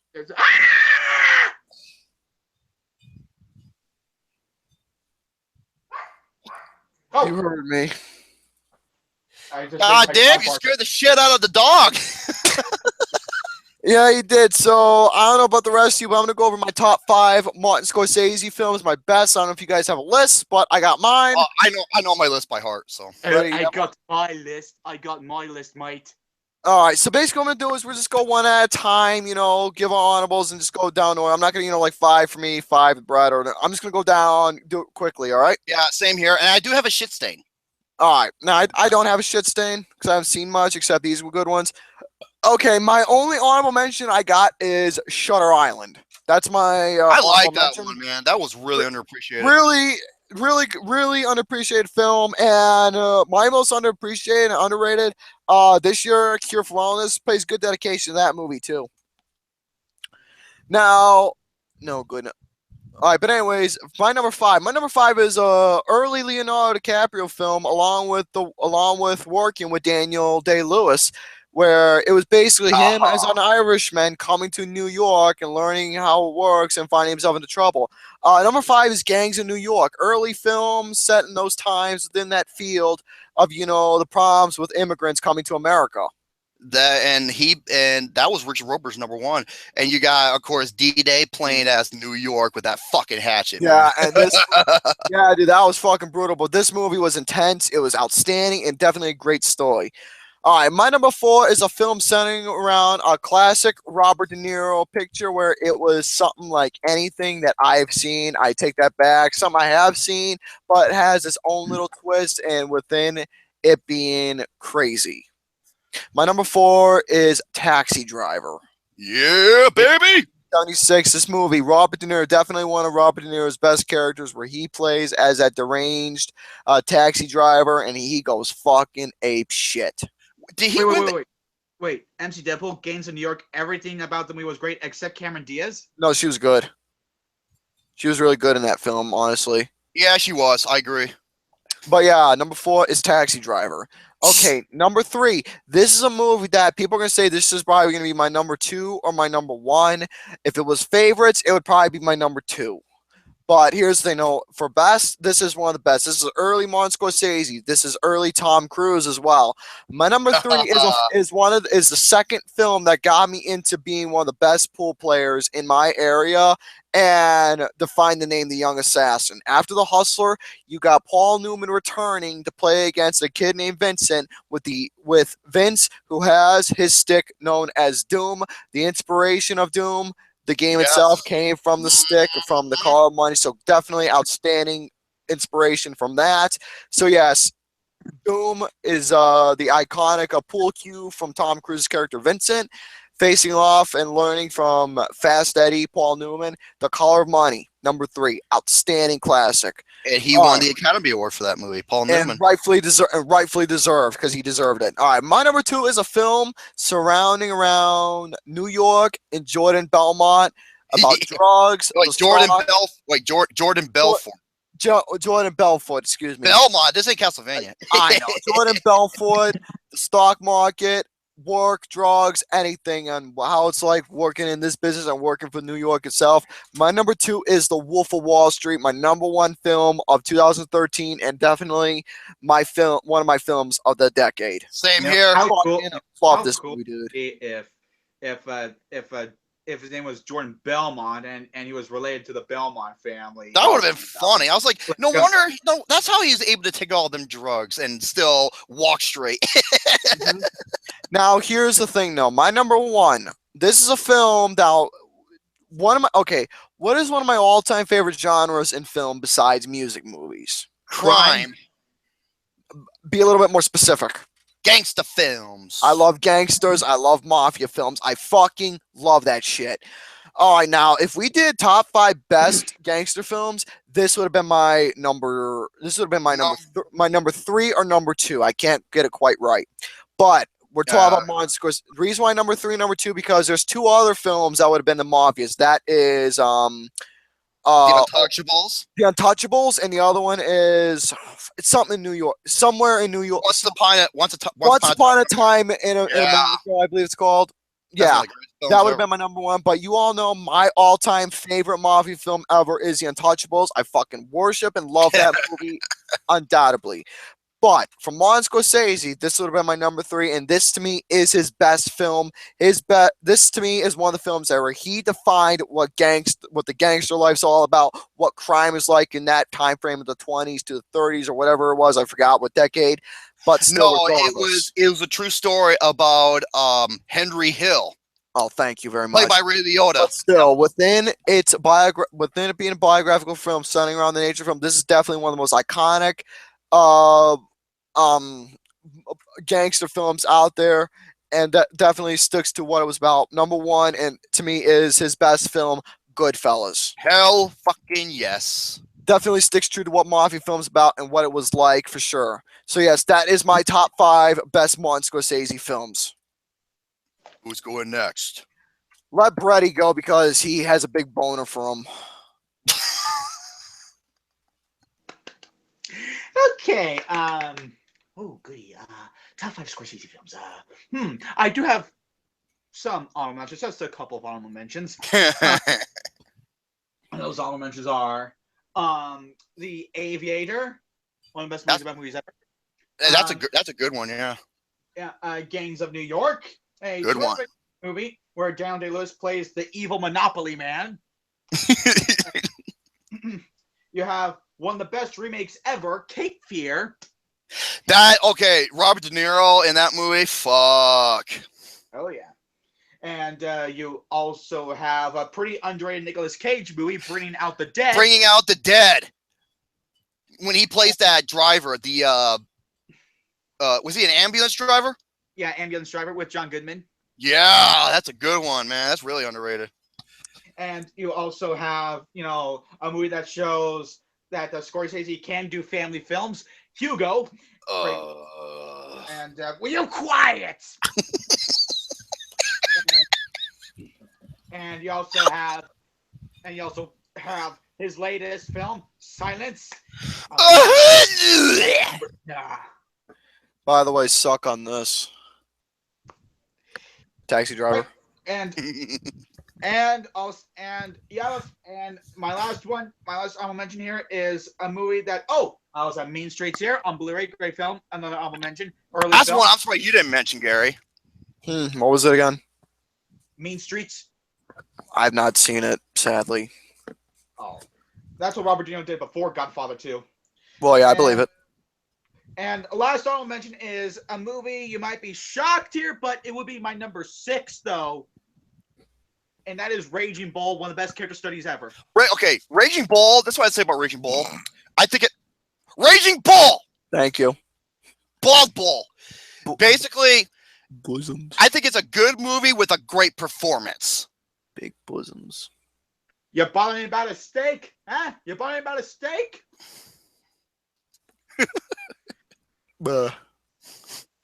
Number 5. Okay, my number 5 here. Number 5, this is probably Martin Scorsese's funniest movie he's ever done. Well, considering he doesn't do much comedy except King of Comedy. Oh, another honorable mention. And that is, of course, I'm talking about The Wolf of Wall Street, a movie that is over 3 hours long, but yet it doesn't feel like it's 3 hours long. And we'll get to more on the whole not feeling 3 hours long later. Yeah, we'll get to that too. Yeah, Wolf of Wall Street contains one of the best performances that Leonardo DiCaprio has ever given. And Jonah Hill, absolutely fantastic in this movie. Margot Robbie. Is it just me or is Brett talking too fast? A big break for I can understand every word he's saying. Oh, I'm fucking deaf. So. Well, that's because he's the son. I got fucked in the ear. I know. No. That's because he's the son of the Micro Machine commercial guy. I don't talk that fast. And it has some incredibly well shots, particularly the scene where the Quaaludes are kicking in. That is one of the funniest scenes in movie history. Hey, Tubby. What? Tubby.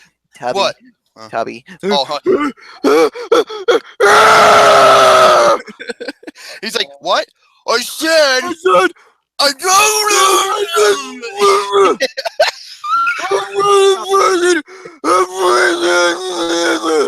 Oh my god, that fucking scene is great. Get off the phone! I said get off the phone! Okay, what's number 4? Nice. And Wolf of Wall Street, a hilarious movie. Number 4, I need to buy number 4 on Blu-ray.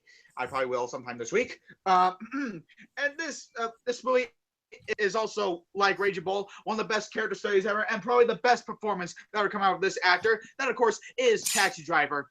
À tu souhait. It's bless you in French. I took French class. I took French class too. They taught me how to make French fries. Just shut the fuck up. It's French toast, by the way. Oh. You shut the fuck up now. I don't care so much for French toast. But anyways, what's great about Taxi Driver is, aside from like the whole, just seeing everything in Robert De Niro's eyes, what's great about it is the supporting is a great supporting actor, and the supporting actor is, well, basically the city of New York itself. Yeah, pretty much.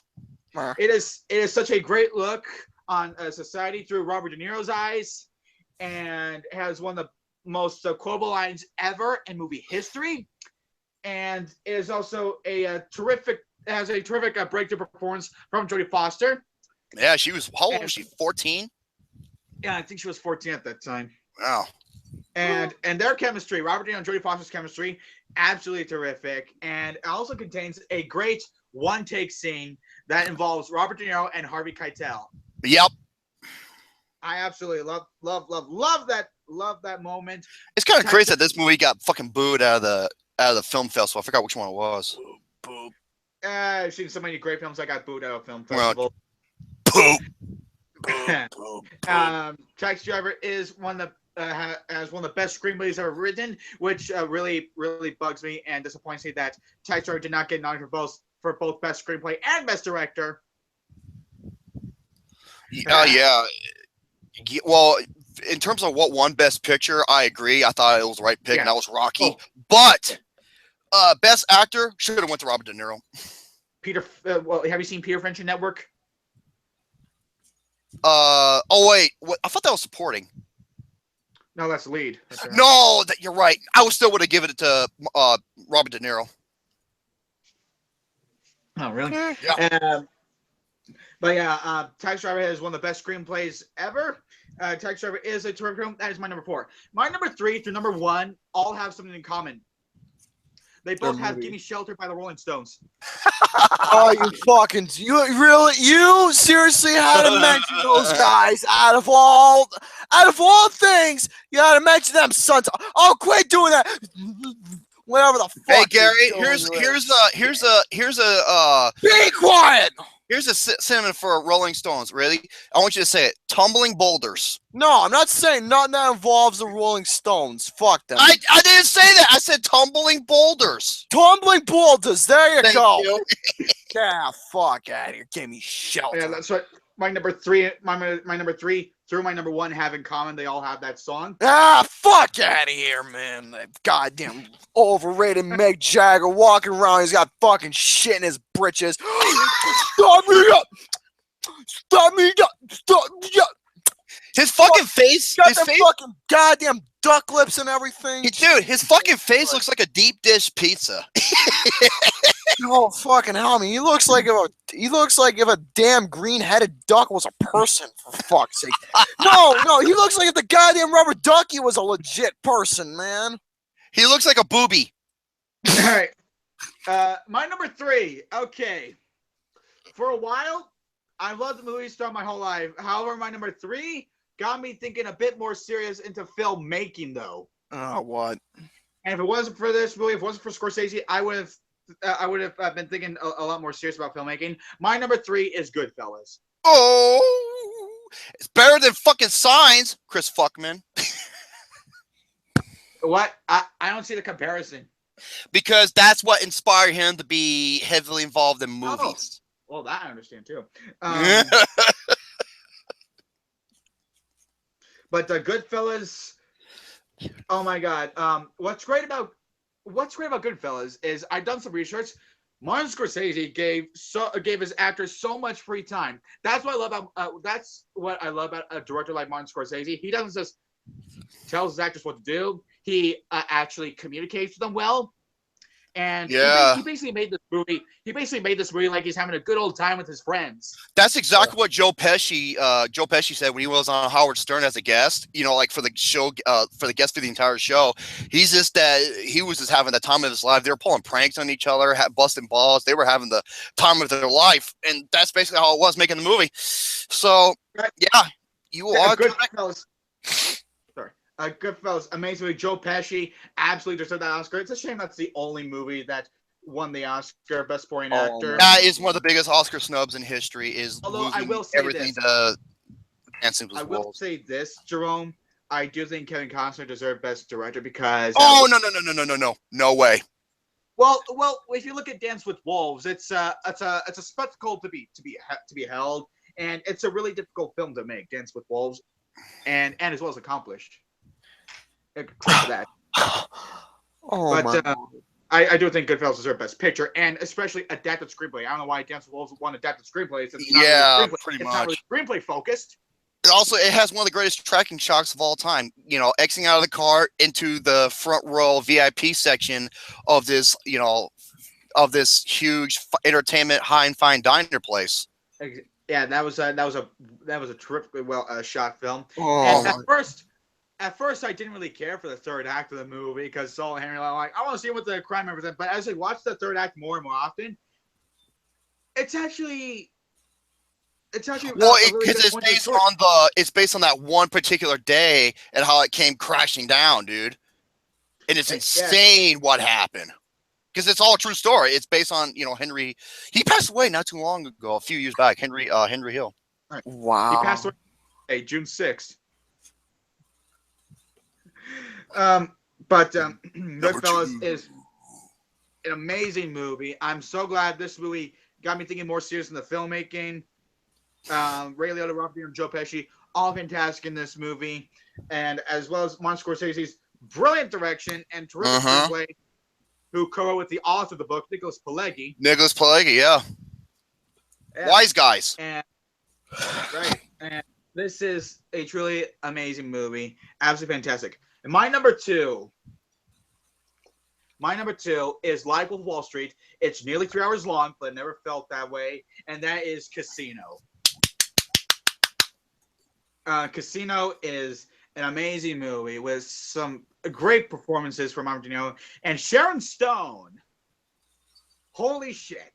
At first, she seems like, oh, she's really good, but then as the third act kicks in, she fucking loses it. Oh, she loses goddamn mind, but for the best. It showcases what it's like playing at a casino and working at a casino. Because this is how I describe, at a casino. Working at a casino is kind of like working for the mafia. It's a very risky job to work at. And everyone's got their eye on something, and it's all about that money. Exactly. But what's also great, James Woods. Not enough people talk about James Woods in the movie. I thought he was fantastic. Oh, the pimp. Yeah. Why'd you do it yourself, you chicken shit cocksucker? Money. Yeah. Yep. It also showcases, like if you truly love someone, you gotta put all your trust in this one person.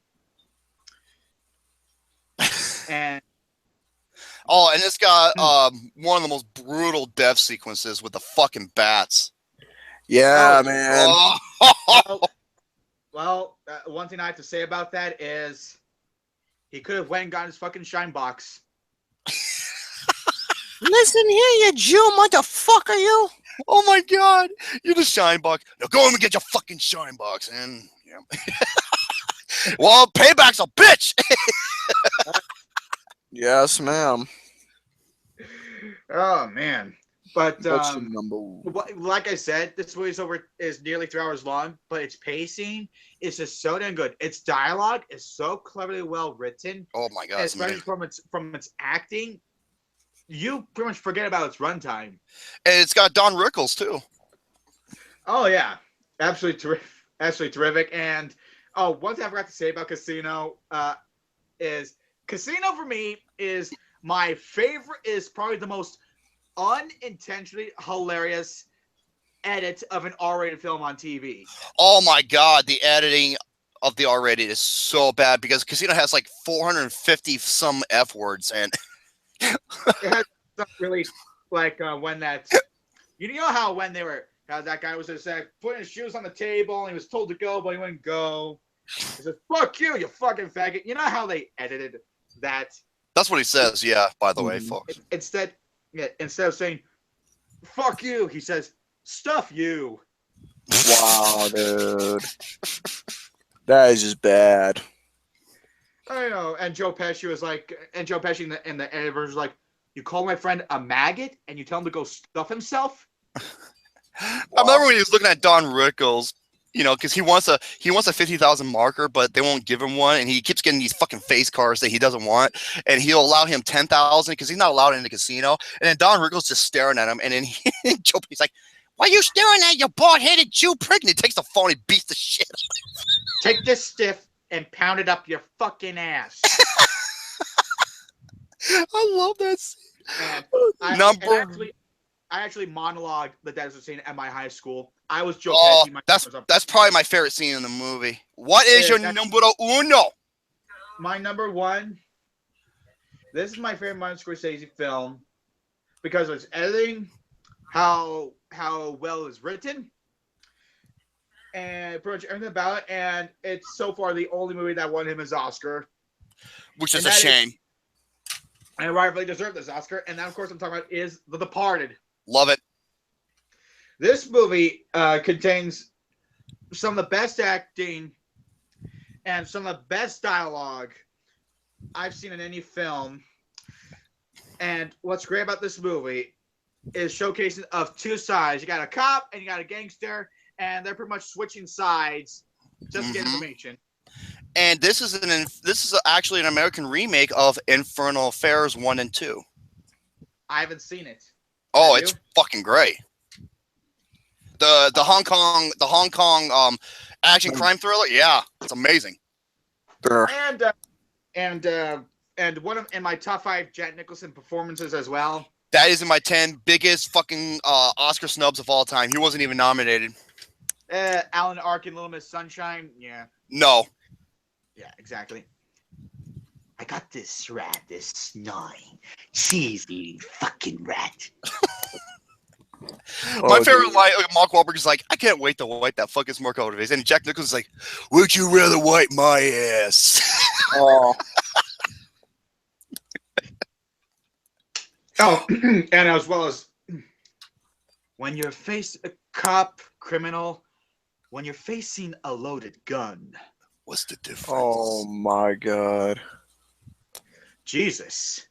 She felt funny. Oh my! When he shoots these two people and they both die on the beach on top of each other. He's like Jesus, she felt funny. And then he's like, you know, Frankie, you need some help, man. Oh my lord, dude! I love Jack Nicholson in that movie. That's one of my favorite performances of his. Yes, okay. I realized that Deadpool Mark Wahlberg was the only actor nominated for the party. Well, That's should have nominated alongside Mark Wahlberg. And Leonardo DiCaprio, big time. Well, he was nominated for Blood Diamond the exact same year. I would have given it to The Departed over that easily. Either way, we all know Forrest Whitaker was going to win for Best Actor. No, dude. Oh, you got to be kidding me, Gary. Oh. I'm not bullshitting, dude. It's all over Twitter. Oh my god. Yeah. I gotta stop watching that bullshit. I am too, and they said Battleground fucking sucked. Don't surprise me. It doesn't surprise me either. Okay, yes, you know those are my 5 Scorsese films. My favorite director of all time. I cannot wait for. I did it for you, Brett. Since we're close to the 11:30 marker. Okay, you know what? I just. Oh, you should have put it up your butt. Okay, here we go. I'll go for these real quick. Number 5 is Taxi Driver. Taxi Driver, of course. What else can be said about Taxi Driver? It is a film based off of a guy who had nothing to live for until he met Jodie Foster in the streets of New York, and all changes from there. Oh, can we talk about another great actor in Taxi Driver? Scorsese himself. Oh, that's right. He was in the movie.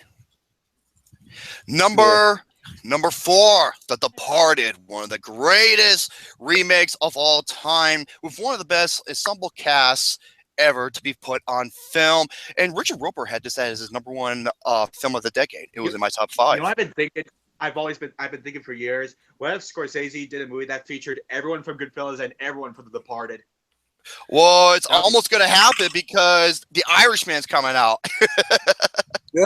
Well, that doesn't have Leo. That's too bad. I wish it did. Number 3, speaking of Leo, my number 3 best film of the decade, my number 1 film of the year. By the way, it's better than American Asshole. And then, of course, number 2. It's my number 2. Okay, Jesus. That is The Wolf of Wall Street, based on the life of Jordan Belfort. All I gotta say is this. What a hell of a ride. And it was the best 3 hours I've ever spent in the movie theater. That is a 6 out of 5 easily. My number 2, Casino. Casino was a true story based on it was called the Tangiers. It was based on the Stardust Casino. And the movie took place at the Riviera. Yeah. And I actually stayed there. Yeah. Unfortunately, they're not there anymore. But man, the first hour of Casino was almost like a documentary. Oh, yeah. But it was awesome. And my number 1, this is not only the greatest crime film ever made, but the best, and then my 10 greatest films of all time. Goodfellas. It is Goodfellas. This is the film, yes. Godfather may have done it first in terms of gangster, but Goodfellas perfected it. Yeah. And oh yeah, speaking of Oscar snubs, where the fuck is Ray Liotta's Academy Award nomination for Best Actor? Yeah, I would probably take out Kevin Costner because his direction outshines his acting in that movie. Easily, dude. And oh shit, I just said his name. What the fuck is his actor's name? Ray Liotta. Thank you. I don't know why that slipped. Ray Liotta, he had a fight to get that role. He had to bust his ass to get that role. And you want to talk about acting his ass off. Yeah, man. Where was his? Look, the only award it won was Joe Pesci. That's it. Yeah, you know what? I researched. Ray Liotta wasn't nominated for jack shit for Goodfellas. That is fucking retarded. Mm-hmm. Because when people think of Ray Liotta, what is the first thing they think of? Goodfellas. Well, I was thinking Vice City, but okay. Well, you know what? They both involve drugs and the gangster life. So there you go. All right, is that gonna do it? And my shit stain. Of course. Silence. Wow, it's funny because Martin Scorsese made a film that was the best 3 hours I've ever spent in the movie theater, and then he made a movie that felt like it took him 10, 20 years to make. Well, the movie felt like it was 10, 20 years fucking long. It's one of the most overrated, god-awful, boring pieces of shit I have ever seen in my life. I had to take a break halfway in between because I had to take some Excedrin. Where's my pills? Yeah. My pills, because it gave me the worst fucking migraine for how boring it was. I couldn't stand this movie. Easily my Foxcatcher of the year. No. Alrighty, folks. Well, My person, Jerome. My person. There you go, Gary. His person. But anyway, speaking of persons, that's gonna have to do it for all 3 of us, folks, of this latest edition of Flicks with the Dicks. And as always, folks, thank you all for tuning in for your Sunday evening local news and with movies. So anyways, folks, you all take care. Please subscribe for more bullshit to come as always. And subscribe to the network. Subscribe to the Film Reviews channel. If you want to be part of the network, you know who to ask. So as always, folks, ciao for now. Take it away, gentlemen. Once again, I opened myself with a sexy voice. Now I'm going to end myself with a sexy voice. Oh, please don't. Thank you all for tuning in for If William Shatner. for tonight's episode of Flicks with the Dicks. I am so happy to be a part of it. And tune in next week. We'll go over more things. And of course, yours truly. Yeah, I'm going to go over the top 10 movie mob hits in movies. Watch Mojo. All right. You know what? Just from seeing Brett doing that, something just happened to me. I think my testosterone just left me. All right. No, Jesus. Thank you. Absolutely. Thank you so much for everyone tuning in for this week's episode 15 of Flicks with the Dicks. Turn in next week, 8 o'clock Eastern, 5 o'clock Pacific for episode 16 of Flicks with the Dicks. This is Romy Boy J. Money Jerome signing off for the young, yes, that's Mr. Garrison and Super Mario fan, Mr. Butterclear saying, stay tuned. And once again, motherfuck to Grace fucking Randolph, PG-13, bitch. You are a disgrace. You are the bottom of the barrel when it comes to fucking film enthusiasts. Now, if you excuse me, I'm going to go on my other computer and look at some hot, awesome Shemore porn, Tiffany Star.